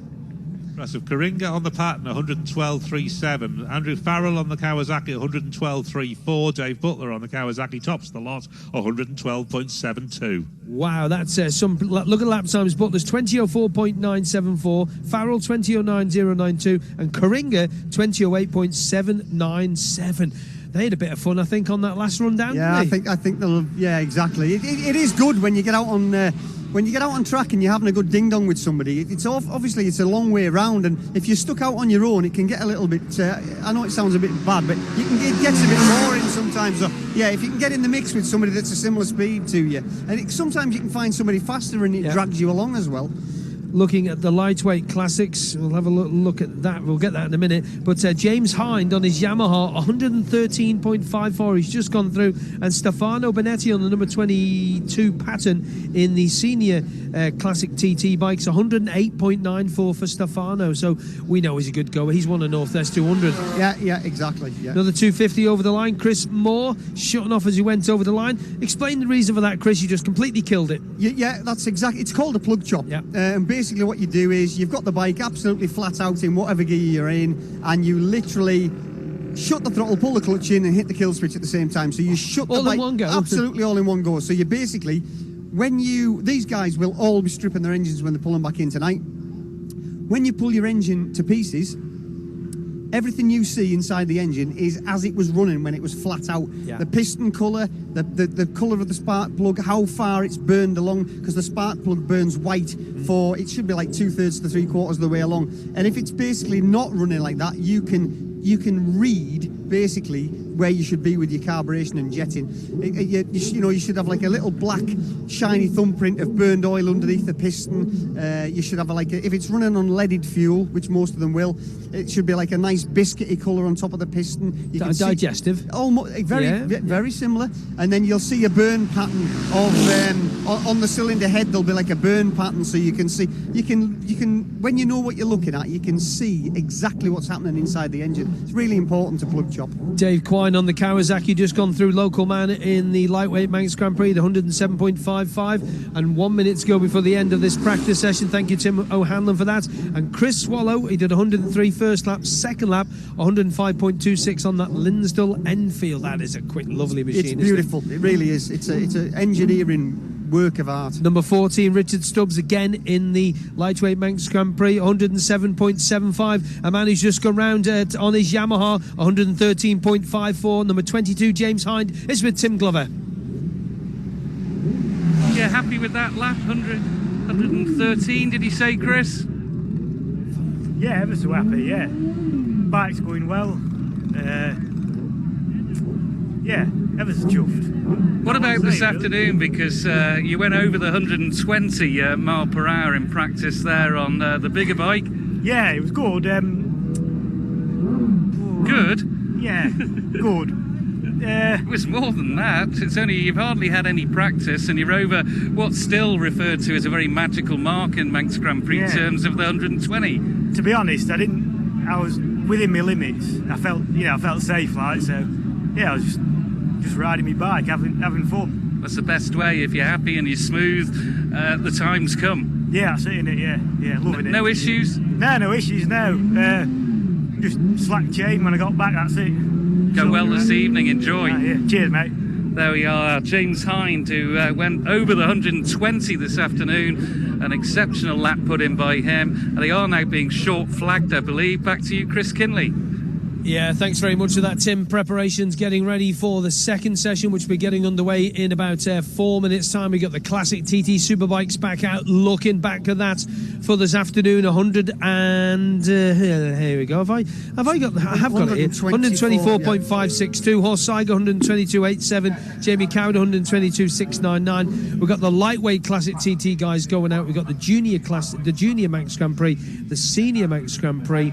And we've got the newcomers are going to be out in a couple of minutes' time. We're going to look forward to this session. More people going out. Looking, David McConaughey, 108.57 for him on the lightweight machine. And your mate Gav Brown, Palmy, number 33, 106.12. I'm sure he'll be reasonably happy with that, with a Carlisle man who now lives here. He will. How do we let two of you Carlisle boys live here? He's not from Carlisle. I thought he was. No. Is that getting personal now, is it? Or? No, not at all. No. Where's he from then? I thought it was from your neck of the woods. No, he's not. No. Okay, all right. Let's get back to Chris Boyd and get some more stats. Boydie. Indeed. Jamie Coward has jumped to the top of the Junior Classic TT leaderboard. Dominic Herbertson this afternoon did 100.74. Jamie did 100.73 on his opening lap. On his flying lap, he's done 101.8 on the Craven Norton. So Coward now jumps to the top of the leaderboard there, 101.8. Derek Shields is second fastest on the night at 98.09. Down the Sale, 97.79. One or two more retirements on the list. Robert Nelson is at Whitegates. Andrew McAllister at Whitegates. Dave Matravers at Balig Bridge. Jack Hunter at the Hawthorne. Jim Barnett at Ashler Drive. All of those guys are making their own arrangements for return. Derek Wilkie is out at Quarry Bends, ACU to pick him up, and Danny Webb is out at the Crosby Hotel making his own arrangements for return. Chris Kinley. Thank you very much to Chris Boyd. So a few guys and girls being stuck out on track this evening in pretty good conditions. A little bit of sun just trying to break through the cloud there, and we got Dave O'Johnson just trying to get the little ZXR 750 out of gear. He's ready to go, just clunking around on the rear shifter there, just rocking it back and forth. Just got to He's trying to find some neutral, and he's not got any, Palmy, is he? It's in there. So he's got it. Hey, well done, Davey. It's when he finds a neutral when he doesn't want one. There'll be more kicking and screaming. That's not nice, is it? Exactly, No, not at all. Exactly. Explain the differences, and you've got Paul Jordan's machine, the Mistral bike. You've got the 750 of Davey Johnson. Slightly different front ends on them. Yeah, they have. Looking at his number 3 bike there's got Olin's front end with PFM, looks like 6-pot calipers on the front, so that will seriously stop. Yeah. We've got Maxton forks on the number 9 bike with upside downers again. Yeah, upside downers with Brembo brakes. I mean, they'll be very, very similar in a lot of ways. They've just got little bits and pieces that that are different. Doesn't seem to be as much travel on Paul Jordan's forks, though, does it? But I reckon Dave's got another 5 or 6, maybe 8 mil, 10 mil on that. Oh, you've got good eyesight. I tell you, I have, mate. It's mountain bikes out, you got to look for things like that. Okay. Yeah. Fork travel is good. So yeah, very, very similar machine, very similar. Well, exactly the same sort of vintage, isn't it? When you look at them, they are as they were frame-wise years and years ago, and obviously they've been improved. They didn't have PFM brakes on them then. The brakes they had then were good, but these things, 6-pot calipers, crikey, that run to a brick wall, wouldn't it? Yeah, no, I mean that's what we said the other night. These bikes are very similar to what they looked like back in the day, but they have up-to-date modifications on them now, which is only going to improve both lap times and safety, to be honest. Number 3 and number 9. Well, there was the days when they brought the production bikes back, wasn't it? Everyone complained the shocks after a couple laps. Just forget it. Yeah, they were just overheated. Yeah, overheating. 10 seconds to go. Get ready around the 37 3/4 mile mountain circuit. We are ready to go with the second session of the evening in 2, 1, and away. Number 16, Philip Crow with the big 1100 Suzuki, lines up alongside Julian Trummer on a 750 Kawasaki. Number 6 is Michael Dunlop back out on his machine. And number 19, make a little change to your programme. It's not Mikey Evans anymore. It's Joey Thompson on this machine after Mikey decided to sit out the rest of the season. And 6 and 19 away. Number 1, Horst Steiger pulls up to the line now. Alongside him is number 18, Rob Hodson, 750 Kawasaki's. Yeah, number 10, Connor Cummins is there. And number 23, in addition to your programme, is Brian McCormack, who had a bit of a problem a little bit earlier on today. And hopefully they've got that coil problem sorted now on John Anderson's bike. Number 5, James Hillier on a beautiful 888 Ducati, Oxford Products Racing. And the man with the shiniest teeth in the paddock, number 11, Michael Sweeney, alongside James Hillier away. And he just pulls in alongside him. Number 12, Craig Neve on another ZXR 750. Number 13, Sam West on an 1100 Suzuki. We're on to the 250s now. Ian Locker's on the number... Oh, no, it's not. I beg your pardon. It's number 2, Dean Harrison, alongside number 4, Michael Rutter. Michael about to go out on the big bike. But the Laylow Racing 250s don't half look sweet. Number 14, Chris Moore on another little 250 Yamaha. Number 8, Jamie Coward on another 250 Yamaha. Nice. Very same vintage, aren't they? 15 and 1. Well, number 1 on the 250 is Davey Todd, and number 15 is, of course, Derek Shields. He's a big lad, Derek, isn't he? You don't realise till you see him stood up. You wouldn't want to fight him. I know. First of our Manx Grand Prix bikes now. He's doing well in practice early on this week. Stephen Parsons, number 2. And number 10, Dan Sale on the beautiful TSR 250 Honda. Technical Sports Racing, isn't it? Or whatever it is. That's right, correct. Yeah, well done. Number 7, thank you, is Stevie Smith on a GSXR 600, alongside number 13, or 113, Mark Colvin on a GSXR 750 in the Senior Manx. Number 17 and number 3, Andy Farrell off the Super Twin. He's on number 3, and number 7, of course, is... that wasn't Stevie Smith. It was Dave McConaughey, number 17. 16, Andy Fisher, and number 8. Number 8 is Davey Butler, and number 16, as we said, is Andy Fisher. Number 10 is Nathan Harrison, and he's taken the CBR 600 out this time. Number 24 with white plates is, of course, Ryan Neal, 750 Kawasaki again. 118 or 18, that, of course, is Damien Horan, alongside Bruce Anstey. I'm sure he's just took a little look across and thought, I'm having it. What a lovely bike that is. Not for long. 19, that is Michael Rees, Welshman from Aberdown, the ZX6R, alongside number 1, Stevie Proctor from the Junior Manx Grand Prix. Number 32, Dave Madsen Mignall on his 750 Honda. Yeah. And alongside the 250, number 13, Lee Johnson. Dave just trundles away off the line as he does. Number 11, Brad Vickers about to leave us alongside number 31. That's the Junior Manx Grand Prix bikes. That's Chris Sabora from Seattle in the USA, and Brad away like a scalded cat.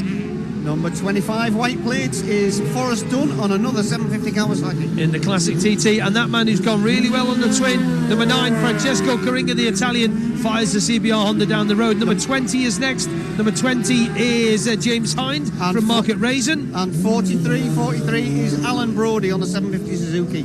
Number 34 pulls up Mike Booth on a 750 Kawasaki. And number 31 is Dave Hewson, again on a 750 Kawasaki. Number 45, Charles Reese Hardesty on a 500 Suzuki. And 35 is Josh Daly on that beautiful 750 Yamaha. Couple of bikes in the junior Manx now. Number 21, that's Ryan Maher on an R6. And number 41, that's young Stewie McCann on the Triumph. He works at Triumph as well, by the way, in the R&D, I think, R&D department. 36, Rob Barber. 36, Rob Barber is on the 750 Kawasaki. And alongside him, number 39, Joe Ackroyd on a 750 Yamaha.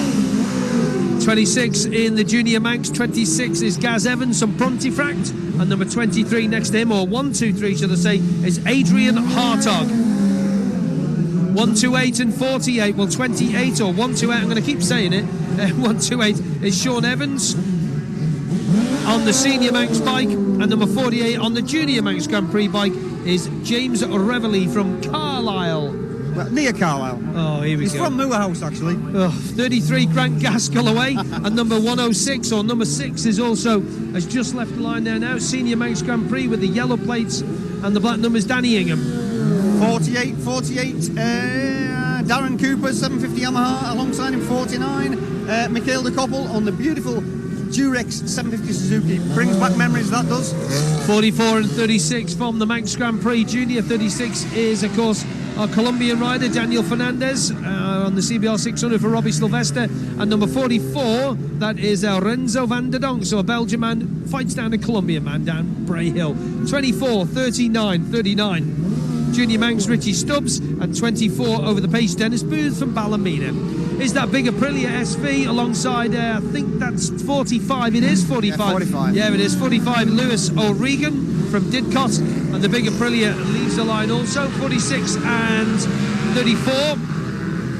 46 is Ross Orchard, he's away now. Number 3, Ian Lockhart on the green plates, lovely little Laylaw 250 Yamaha, alongside 31, Heffin Owen on the big Ducati. Number 35 on the Triumph, number 35 in the Junior Manx Grand Prix, who's doing some speed testing before, Jack Fowler from Cleveland. Number 59, Adrian Harrison on a 750 Kawasaki. 2 more lightweight bikes, Chris. 29 is Steve Howard, 250 Yamaha. 25 is Carsten Svensson, 250 Yamaha again. Wow. 29 is away on the Junior Manx Grand Prix, also Stevie Horn from Peterhead. White plates 58 is Paul Williams, and alongside him 61, Eric Wilson, 750 Kawasaki. 25 in the Junior Manx Grand Prix, that is Leon Murphy from Coopermere, alongside my old mate Mark Parrott. 51 Mark Parrott there, another 750 Kawasaki. Just his age as well. Number 56 is Daryl Tweed, 750 Yamaha, alongside him at 53. That is Mark, hang on. Now it's Tom Whedon riding that now. Yeah, Tom Whedon. Sorry. Yeah. 47 is next. 47 is Nigel Ray from Clitheroe. He's on a GSX R600 in the Junior Manx. 79, Lancelot Unisart, 750 Kawasaki. 42 is next to go. Black plates, white numbers. That's Nick Sutherwood from Auckland in New Zealand. And Alex Sinclair on the lightweight Ducati. Beautiful number 24 with the green plates. Number 74, Steve Moody, 750 Honda. 77. Just about to go as well on the Junior Manx Grand Prix bike. That's Bertus Folkesmar. 53 is after him. 53 is Roger Whibley. I think he retired this afternoon, did Rog. Number 30 green plates, Adrian Morris, 250 Yamaha. 51 and 58. 58 is Andreas Saigogas from Athens in Greece. And number 51 is Kevin Barsby from Wokingham. It's up the northeast, close enough anyway. It's got a Geordie accent. Aye. 54, Ray Maloney. About to go on the old CBR 600, that, isn't it? And 52 is Tommy Henry, of course, from Ballymoney over there with the Hyokai Motors Armoy machine. 66, 63 about to go. 66 is one of our local guys. It's Pete Creer. And 63, Ian Hill from Colwyn Bay. Ben Plant at number 78, about to go out on his 600 Kawasaki. He's on this year alongside, didn't catch the other one unfortunately. Chris? 59 is Tony Russell, 250 Yamaha, and 35 is Richard Lamborn, 250 Yamaha. Love the sound of them. Beautiful. Set Rich that one though. Yeah, 40 and 76 about to go. 76 is Jordan McFerrin, who has moved here to the Isle of Man, I'm led to believe, and also number 40, that's Arnie Shelton, and 68 is next on the Junior Manx once more. 68 is Ramon Basomba. 38 Tom Snow on the lovely FCL Dick Linton Yamaha. Number 50 is Andrew Davis, 350 Yamaha. Nice that, isn't it? It is. In the Loctite colours. You can hear the power valve spinning on that guy. 62, Ian Hill from Colwyn, Sebastian Witt from Austria goes. 50 and 55. Back to Junior Manx bikes, we're on that one. 50 and, here we go, 50, yeah. 50 is Mike Mins, 55, Lee Hembry. They've just gone. Whoa, that was tight through the hedge there, wasn't it? We should have some of our newcomers coming up now from the Manx Grand Prix. We do. We have number 67 from the Junior Manx Grand Prix first off, and number 11 on the newcomer is Ben Wales. Number 4, that's Liam Chalk. He should go well, this boy. And number 16, the Junior Manx, Jason Heritage from Banbury. 46, Dave Glover on his 250 Yamaha. 59, yeah, lovely machine. 59 next in, Paul Battersby on the 600 Junior Manx. 17, newcomers A, that's David Brook, that is, on a GSXR 750. Alongside 64, that distinctive sounding Triumph 64, did well at the Sun 100, Ben Shuttlewood. 73 gives us a bit of a nod. 73, David Murphy from Blackburn on GSXR 600. Yeah, that's it's 49, Chris Dowling. Says he's on a 600 Yamaha, but that was a 250, so I'm not sure if it's printed right. Newcomer 5, Mike Prue from the Isle of Man leaves us. Has a good look up the road. 56, Lee Jennings on a 750 Ducati just went there. Green plates, number 43. 43 is Will Loader. It is, yeah. Number 3, that is Alan Brooks, just left us now. Newcomers A. Number 14 is next again. Newcomers A alongside number 2. Number 14, Chris Stewart. And number 2 is Quentin Limousin. Not as it is in the programme, Limousin Quentin. It's the other way round. Number 1, Victor Ortega. About to leave us, the Spanish rider, with number 13, Paul Marley from Scarbados. 7 is next, Pierre Yves Bayon. He went well in practice earlier on. Number 7 on the Marty Moto's bike. Alongside, I think, hello boys, alongside number 10, Limey, number 10 is Danieli Krasniuk. Number 8, that is Christian Paluch. Oops, steady, number 6. Number 6 just with a problem, yeah, just having it, yeah. 65, Ali Whitwell just waiting to go out there. Gets himself sorted. 1100 Suzuki for Ali. Number 70, Alan Johnson from Newton Nards in Northern Ireland. 15 about to go, newcomers A, Samuel Molesley from Swansea. The one the twins heads out, don't have that page to hand at the moment, apologies. Number 12 is Chris North, and number 18, Lewis Bramwell. Is that the lad you're helping, Chris North? It is, mate, yeah? It is, yeah. Like I said, he's quite happy just to build his speed up gradually. Good. Newcomers B now, Oliver Dean, number 24. He's on an ER6 Kawasaki. Second session will end at 2000 hours, so 29 minutes to go. Yep. The leaders, I'm sure, Chris Boyd well into the lap, and I'd say probably Balaf. Ramsey, Michael Dunlop and Paul Jordan already through Ramsey. Dunlop quickest on the night to Ramsey, 10.8 seconds quicker than Paul Jordan. Philip Crowe another 2.4 seconds down on that. Off the Manx Grand Prix junior guys, Nathan Harrison quickest on the night by 3.3 seconds to Balaf from Stephen Parsons. Those two have been vying to be top of that category all week. Well, what we've had this week. James Hind is the third fastest there, Andrew Fisher fourth fastest. So let's have a look at that Michael Dunlop time then. Into Ramsey, see if we can get the split into Ramsey. Dunlop is there in 11 minutes 21. This afternoon he was there in 11 minutes 39. He only did the one lap this afternoon, and he is 18 seconds quicker into Ramsey this evening than he was this afternoon, Chris Kinley. Chris not there? No, yes, I am. You caught me about to go mid-slurp. I was about to give our mate Chris Bowen, not like you having your ice creams up there last night. Occasionally we had to get some water. It does, mate, but you know, when you've just got to have a bit of a slaking of the throat, you know, because, you know, you have to do a lot out here.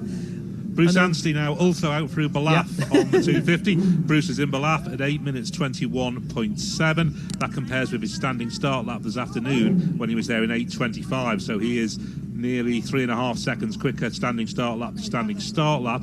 On the fast lap, he was there in 8 minutes 13. So he's still 8 or so seconds off that pace. But standing start wise, it's a really impressive lap. So Dunlop and Anstey both out there on really quick laps. Tim Glover has more information for us. Tim.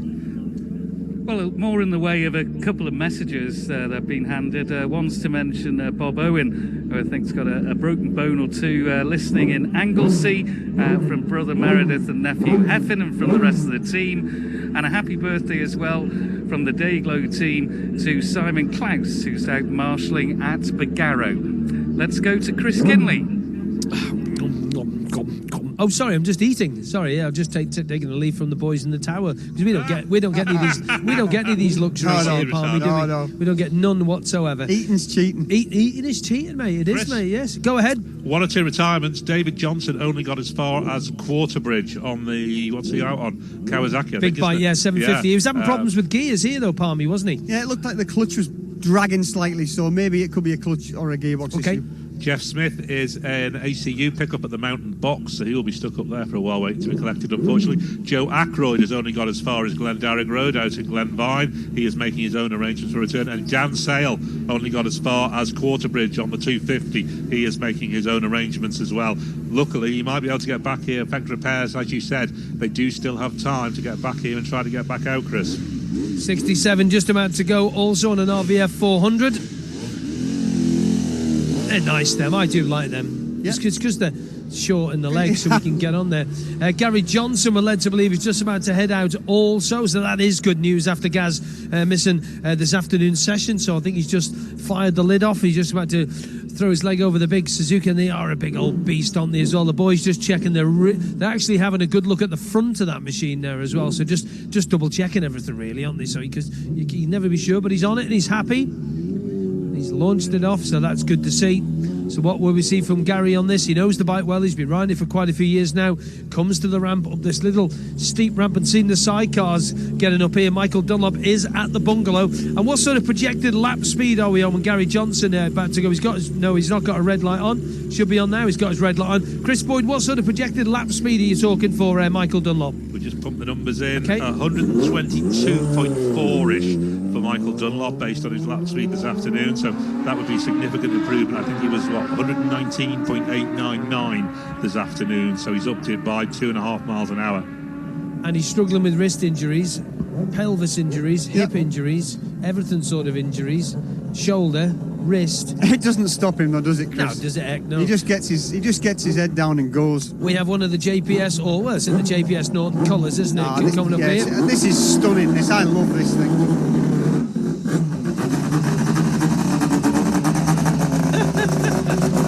Just listen to this go. Number 37, this is Richard Wilson on the big Norton.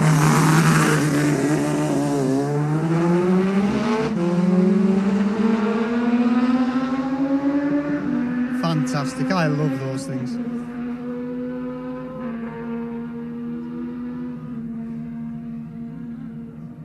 That's the first jump by the school.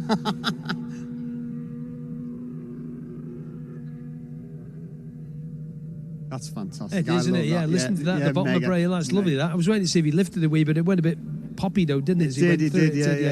That takes me back, I tell you what. That takes me back to sitting on top of the shed on top of Lurgy Crippity, where you could just hear the bikes all the way to Ballacrane in the morning or evening practice. That was fantastic. Michael Dunlop through the bungalow, 11.4 seconds quicker than Derek Shields. Phil Crow is the third fastest on this lap, 6.7 seconds down on Shields. Then Horst Seiger, Mikko Sweeney, James Hillier and Paul Jordan. Stephen Parsons is the first of the Manx Grand Prix Junior guys to get there, and he has now overhauled Nathan Harrison. They're having a right tussle every practice session, these guys, Harrison and Parsons. Parsons at Ramsey was 1.6 seconds quicker than Nathan Harrison, with James Hind just another 2 seconds down on that. It looks like that junior Manx Grand Prix race is going to be an absolute thriller. It really is setting up. Behind those, you've got a whole gaggle as well. Andrew Fisher, Dave Butler, Andrew Farrell, Stephen Smith and Brad Vickers all there together. Cronknamona for Michael Dunlop. Let's see, can we get an idea of that split time for Cronknamona, and then we'll make sure we don't miss him coming across the line and see whether or not he ventures out onto a second lap. He's there in 17 minutes 18.3. This afternoon he was there in 17:46. So wow, he's way quicker, nearly 28 seconds quicker. 17:46 this afternoon, 17:18 to Cronknamona this afternoon. This is massively quicker. It's not as quick as that Dean Harrison lap, but this is really impressive stuff, Chris. Ben Ray's just left on the number 27 bike. He's just headed off down Braehill in a ZX6 as we look up towards the tree canopy, past the traffic lights, past where the Vagabonds used to play the rugby and St George's still play the football. And it's going to be an interest, and the spectators will be getting him through the Governor's Bridge dip. He'll be coming around there. There'll be a lot of people watching there, obviously from the Onken Village. And he's out. And here he comes now, bursting out. No sunlight, just a bit of a grey cloud. But here comes the number 6 machine. Cross the line and pulls in. And what's the lap time? Please, Chris Boyd. 123.28. So jumps straight into second place on the leaderboard behind Dean Harrison. 18 minutes 21.7. There's Philip Crowe completing his lap as well on the Team Classic Suzuki at 121.03. These are standing start laps. We mustn't forget, Chris Kinley. This is really impressive. 119.88 for Phil Crowe earlier on. 18 minutes 53.032. He's done 18.42. So he's knocked 9 seconds off it. Another rider over the line and probably improves as well. Horst Seiger doesn't improve. 122.87 the other day. Just now 120.98. He was stuck at that before, wasn't he, as well? Somebody cruising over the line. Paul Jordan at 116.84. Paul does not improve, but Michael Dunlop coming in. Tim Glover, hopefully you might be able to just grab him when he comes in. He's coming in. Well, you know where he's going. We'll let him debrief the team and just give us a little shake of the microphone when you're ready. That sounded like Connor Cummins gone through. Connor did 120 earlier on today. He's just on 119.333. And Michael Sweeney, with those shiny teeth, has got himself into the 120 bracket on that Kawasaki. Michael Sweeney, number 11, 120.29. James Hillier on the Ducati. Now, James has improved also. Where was James Hillier? He was 116.35. James has done 119.95. So James has improved on that lap. Derek Shields through at 122.07. So speeds are coming up. Chris Palmer. Yeah, that is impressive. Just watched Michael Dunlop just get off his bike there, and he's noticeably limping more, and he's just went and sat down. So I reckon he's hurting a little bit, because she's a big old girl to wrestle around this bike, I'm telling you. And he's already said it's not easy to ride. Yeah, he did, didn't he? Imagine if he was fully fit. Let's get some more times from the tower. Chris Boyd. Obviously, we're now watching Bruce Anstey's lap, and Bruce is purple everywhere on this lap. All 4 sectors up to the bungalow. Purple. His time is elapsed time to the bungalow. 15 minutes 41.0 on his flying lap this afternoon. It was 15 minutes 40.5. So on a standing start lap, he is just half a second off that pace that he had on the flying lap, the 117 near lap this afternoon. We're going to be watching that lap, but let's get down to Tim Glover, I think, is with Michael Dunlop. Well, I have to say, Michael Dunlop, that was stunning. 123, but it was the body language as he got off, it hurt. It's a steady lap, to be honest with you. It wasn't... Our quick shifter went down in the first session. I don't know what's happened anyway. That just left me sore in my wrist, to be honest with you, and I struggled again there in that lap so I just thought one lap will do me tonight. But okay, I like to ride the big doll a lot quicker than that. You know what I mean? I know what way she likes to be ridden. She likes me riding her that way, but I just can't be aggressive with her at the minute enough. So we'll just keep plugging slowly but surely. Clearly the wrist's troubling you more than anything else, yeah? Just resting my arm, you know what I mean? That's the biggest problem, you know what I mean? That's her struggle, obviously, and this big doll like pulled, she's a heavy big tub, you know what I mean? But the bike's faultless there now, so I got half a lap okay, and then I just started to tail her off a wee bit. 123 though, when you're feeling a bit second hand. I know, well, pity just wasn't at my full strength.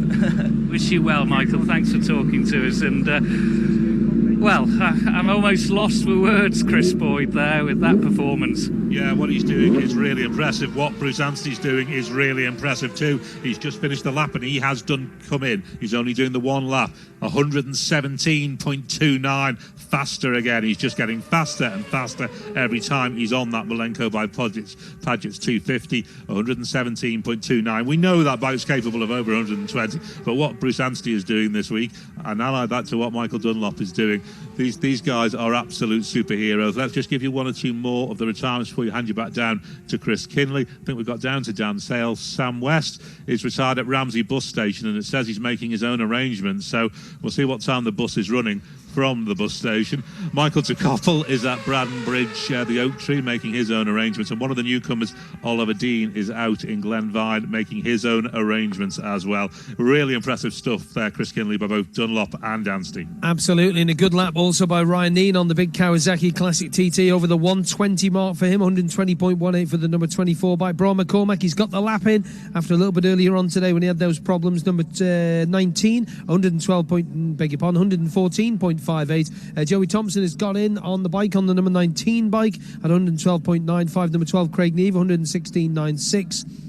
And then Derek Shields has had 122.07, and Rob Hodson 117.62, and Francesco Caringa going well on the CBR 600 114.74. Let's look at the Manx Grand Prix times. Chris Boyd. Yeah, we said this might be quite close. Get a listen to this. James Hind, 19 minutes 04.200. Stephen Parsons, 19 minutes 04.231. 0.31 thousandths of a second separating the two, both showing as 118.71 miles per hour. Nathan Harrison 118.48, Andrew Farrell 116.89, Stephen Smith 116.84. So really good stuff again. I know James Hind was up over 120 this afternoon, but this was only a standing start lap, and he is up over 118.71 miles per hour. Jamie Coward is the latest man to be shown as stopped and making adjustments in Parliament Square on the 250. So Jamie Coward stopped making adjustments in Parliament Square on the 250, and Sam West shown as making adjustments, or making his own arrangements to return. I think we'd already read that one out. There we go. Chris Kinley. James Hyde continues to top the MGP Juniors. Yeah, he does. There's some pretty good times coming through. I've just told Jamie Coward's boys that he's stopped. I think he said Parliament Square, wasn't it? I think he's making adjustments. That's what it says. Anyway, yeah, that's fine. On. Yeah, that's good. Anyway, yeah, they were just saying, where is he? Oh, he's there. I've just heard it. She said it. Reece Hardis, he's just got the RG 500 Suzuki round at 109.9. It is good. Dave Manson-Migdal also through on that. How many laps has Dave Manson-Migdal done on that 750 on the round here? Bonkers. You've just done another one, 106.7. Have you got information? Just James Reevely that we did all the suspension work for the other night's gone through at 110, so he's improved on his times. So I think he'll be quite happy. 15 minutes to go till the end of the session. Tim Glover's with Bruce Anstey.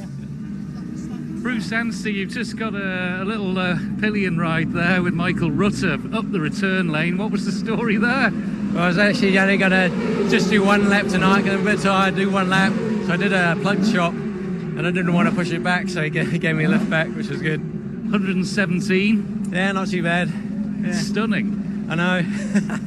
Just out having fun, that's it. Well, that is obviously the secret of Michael Dunlop. Just your reaction, 123 he's done when he's feeling second hand. Yeah, it's not bad, is it? No, he's going well, so no, fair play to him. Well done, Bruce. Great to see you back here. And Clive Patrick, you've got a bike to collect further down the return lane there, because he didn't fancy pushing it back, and quite frankly I don't blame him.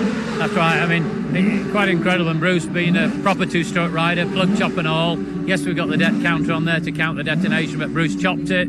I said, leave it down the bottom, mate. Don't push it up this time, because it was tiring last time. But hey, what a man! The whole world should applaud him. Well, and Michael Dunlop with 123 when he's feeling second hand. 100%, massive fan of Michael, massive friend of Michael. And who knows, one day we might see him on Paget bikes. Well, I was just going to say, Paget's feels like Paget's again with Bruce back. Without a shadow of a doubt, it's just part of the family and always will be. Thank you, Clive. Let's go back to Chris Kinley. Yeah, thank you very much for that, Tim. Was it 118? I think you said he did anyway. Yeah, 118. Nod or shake? Nod. 118? No. Oh, okay, right. 17. Yeah, hey, thank you very much for that. That looks to me like Ian Locker's just got back in. It is 110.08 for Ian on the 250 Yamaha, 20 minutes 33.937, 110.08, 12 minutes and 30 seconds to go to the end of the session. Riders still continuing to go on. Let's have a little look at the Junior Manx Grand Prix, boys. They are really, really tight at the top of there, Chris Boyd. Some pretty good lap times, and they're all getting roughly about the same sort of speeds this evening. Nobody has got ahead of that 120 yet, though, have they? No, nobody has, but this was a standing start lap, and we'll see who's out through Glen Helen already. Stephen Parsons is fastest of the MGP guys out through Glen Helen on this second lap by just 6/100ths of a second from James Hind. So Parsons, Hind and Nathan Harrison is another 3.3 seconds down on them. They're all through Glen Helen. Out through Balaf already on this second lap are Derek Shields, Horse Saga, Philip Crowe, Mick O'Sweeney, Connor Cummins and Rob Hodson. I think it's Derek Shields who's leading the way. He is purple in both the sectors, so in terms of tonight's session, he is setting the fastest sector times, faster than those Michael Dunlop sectors from earlier, so up on that 123 kind of pace for Derek Shields. He's 12.5 seconds quicker than Horse Saga to Balaf, another 5 seconds on that to Philip Crowe, then another 10 seconds to Mick O'Sweeney. In terms of the MGP guys, they're still through Glen Helen. As we said, Parsons and Hind almost neck and neck. Then Nathan Harrison 3.3 seconds or so down on that. Stephen Smith, Andrew Fisher, Dave Butler, Stephen Proctor, Brad Vickers and Francesco Coringa all out through Glen Helen on a second lap. Plenty of bikes, 125 bikes the counter shows are still active on the mountain course, so it's busy, busy, busy. Spare a thought for the technical officials, scrutineers, whatever you want to call them in there. They've had a pretty hard day's work, and they've been doing all the parade bikes as well, so well done to all the team in there today. If you are listening, well done to to you guys in there from all of us here on the commentary team, and I'm sure everybody around, because you guys are getting a lot of work in tonight. Now, we've just seen Rob Barber go out on those ZXR 750s. Yep. Where have all these ZX, like the TZs and the Yamahas and the Hondas, where have they all been? All these bikes? Do you know what? I don't know, but they're finding them again, aren't they? So and it's great for us to see them back out there. I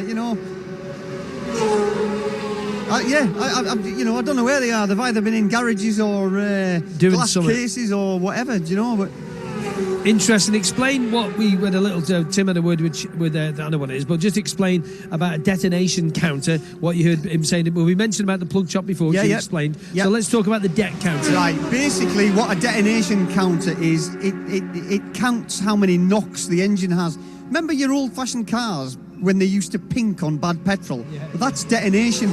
So basically, when a two-stroke detonates, this knock counter, counts on a little digital display in front of you or on the side of the bike, and you're allowed 6.5 dets per kilometre. That's the maximum.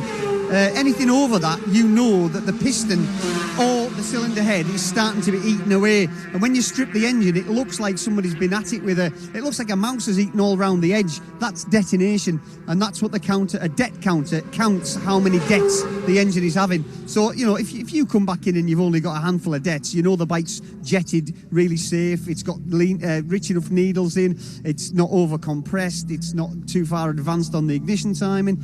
So basically, a detonation counter just counts dets. But as a rider, if you mount it on your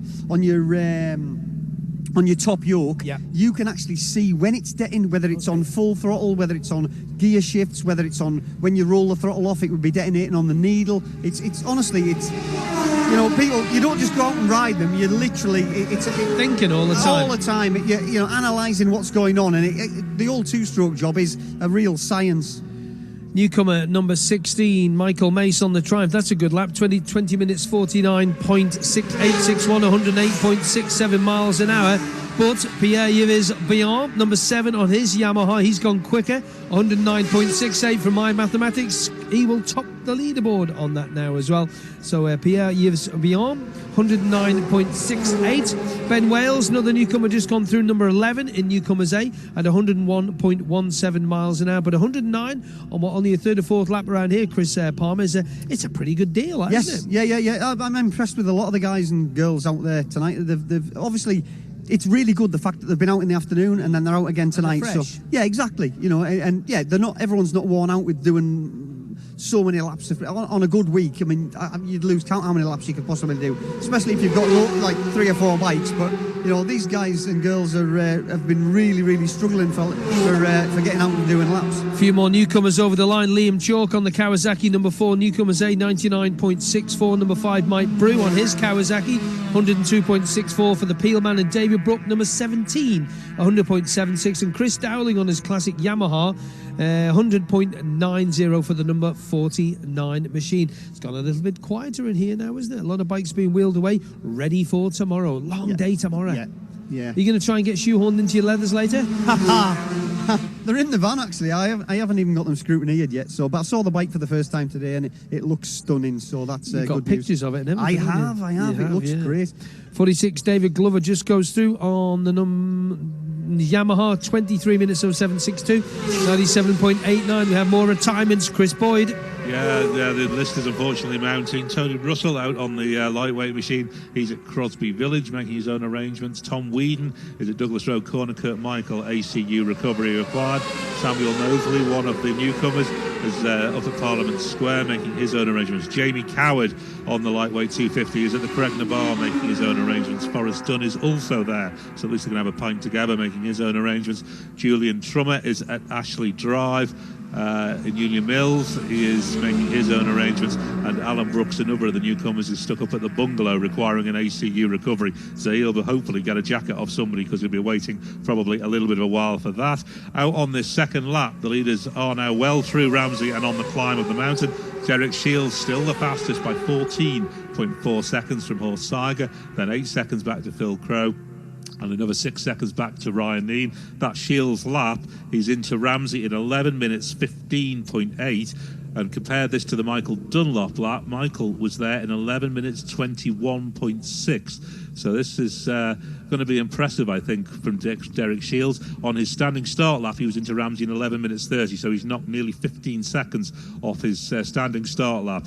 Yeah. 122, wasn't it, his first? 122.07. Yeah, I've got a projection for him of 123.7 for this lap, so we'll just see how he goes. Of the MGP guys, James Hind is leading the way into Ramsey by, again, just 1/10 of a second from Stephen Parsons. Nathan Harrison not there just yet. Oh, yes, he is now, but he's dropped 2 minutes 40 on the run into Ramsey, so maybe an issue for Nathan Harrison. Stephen Smith is also there, Andrew Fisher, Brad Vickers, Dave Butler, and Stephen Proctor. So, yeah, 1/10 of a second between Hind and Parsons. Horst Seiger is now made it into the bungalow. The bungalow, in fact, we've got times for now. Shields has just made it to there. Let's get a look at Derek Shields' time to the bungalow. If it's popping up, it hasn't popped up just yet. We'll come back to that in a second. He's 18 seconds quicker than Horst Seiger, then Phil Crow, another 9.6 seconds down on that. Mick O'Sweeney, 15.6 seconds behind that. Then Connor Cummins and Rob Hodgson. There we go. The time pops up now. He is at the bungalow in 14 minutes 45, and on his opening lap, he was there in 15.02, so he is now 17 seconds faster than that standing start lap. This is pushing up into the high 123s, Chris Kinley.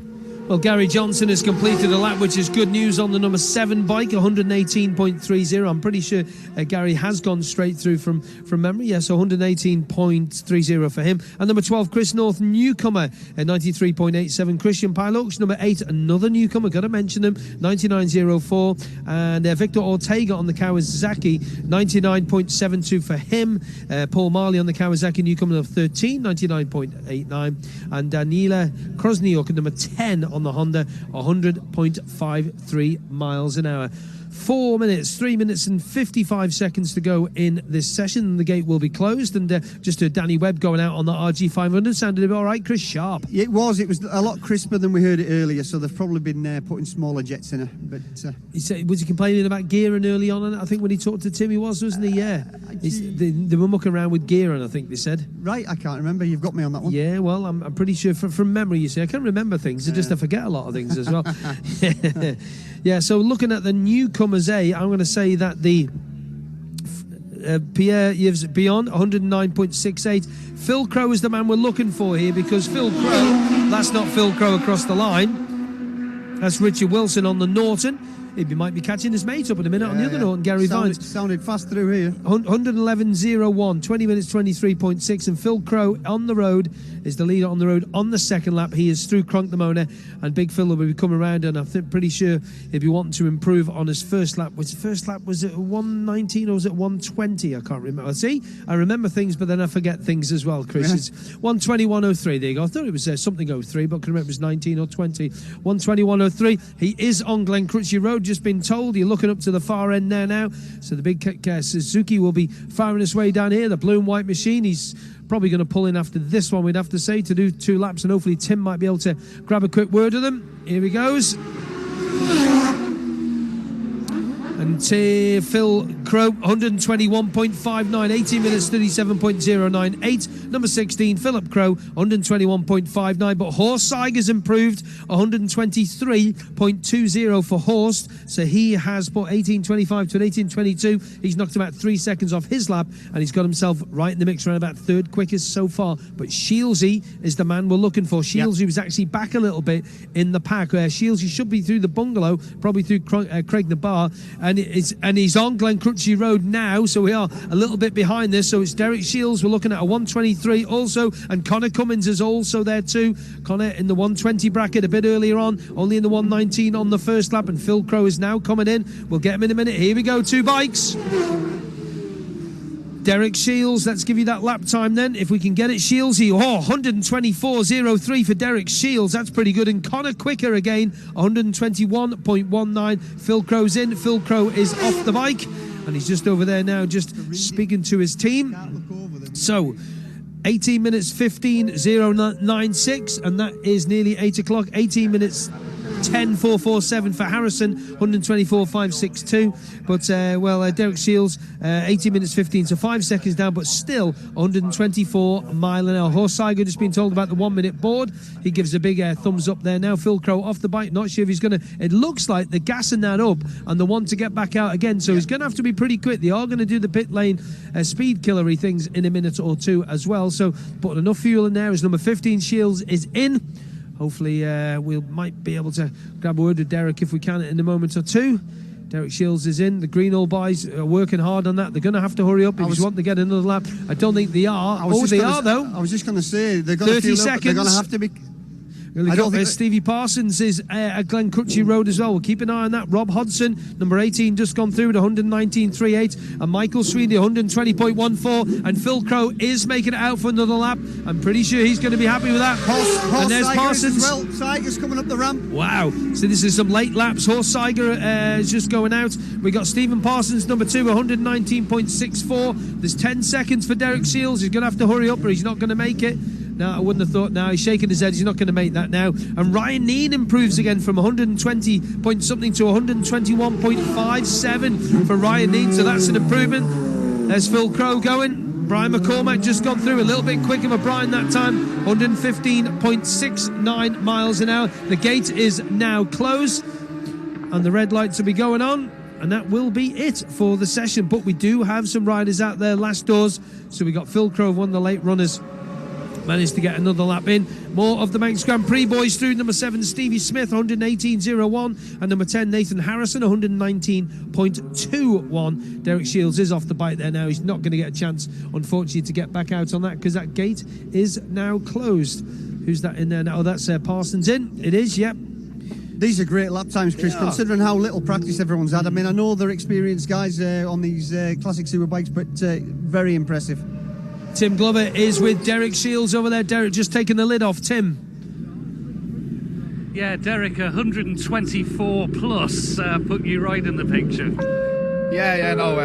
Credit to the Greenall team. We had a bit of an issue with the bike sort of reoccurring, and they swapped all the stuff out, got it sorted. So yeah, we're right there now. We're on the money with the speed. Well, I don't know what anyone else done, but felt comfortable. Bike's going well. Happy out.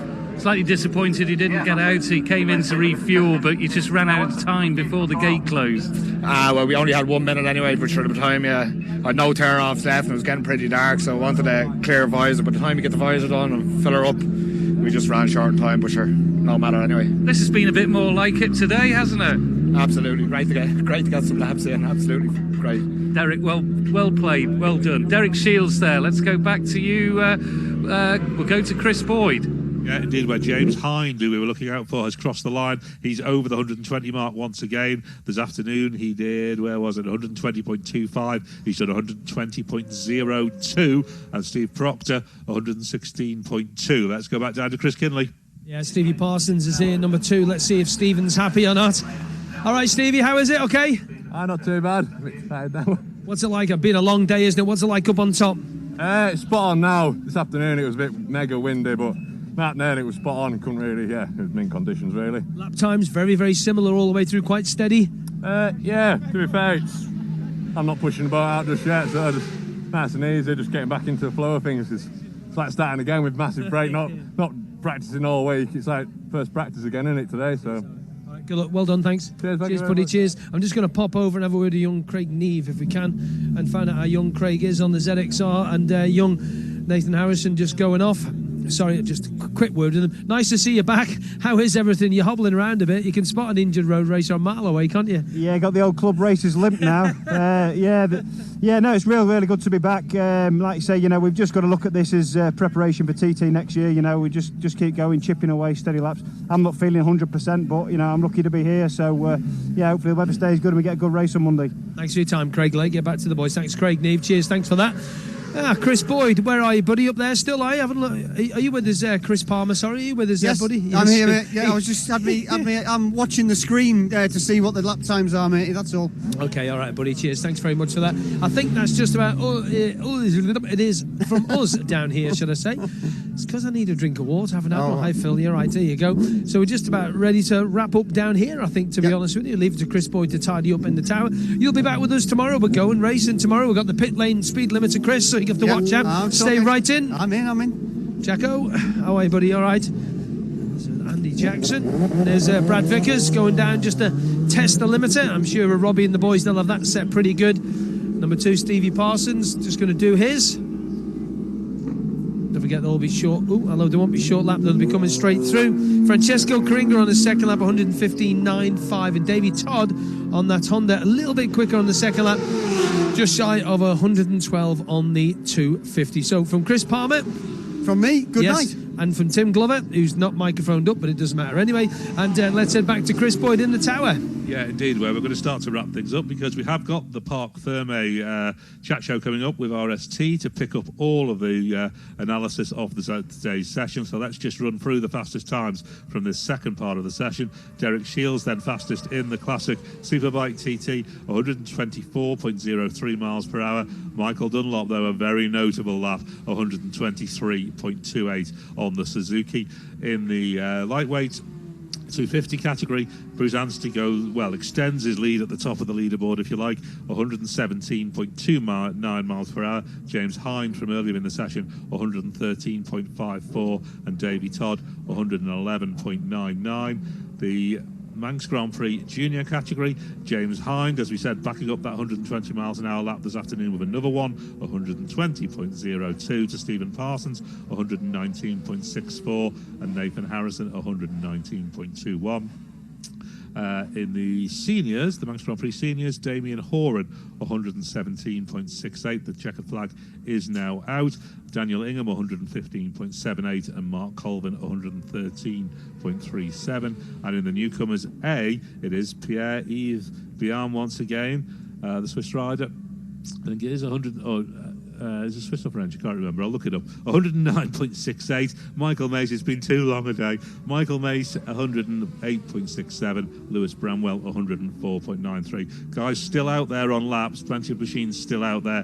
We will track them around these laps and bring you any notable times. We're going to take a short break with some music with Simon Quine, and then we will be back with Parc Ferme, brought to you by RST, when we hope to have Milky Quayle and John Barton back with us to run through where we are and set us up for the first race day at the Festival of Motorcycling. We'll take a short break. Back to Simon Quine.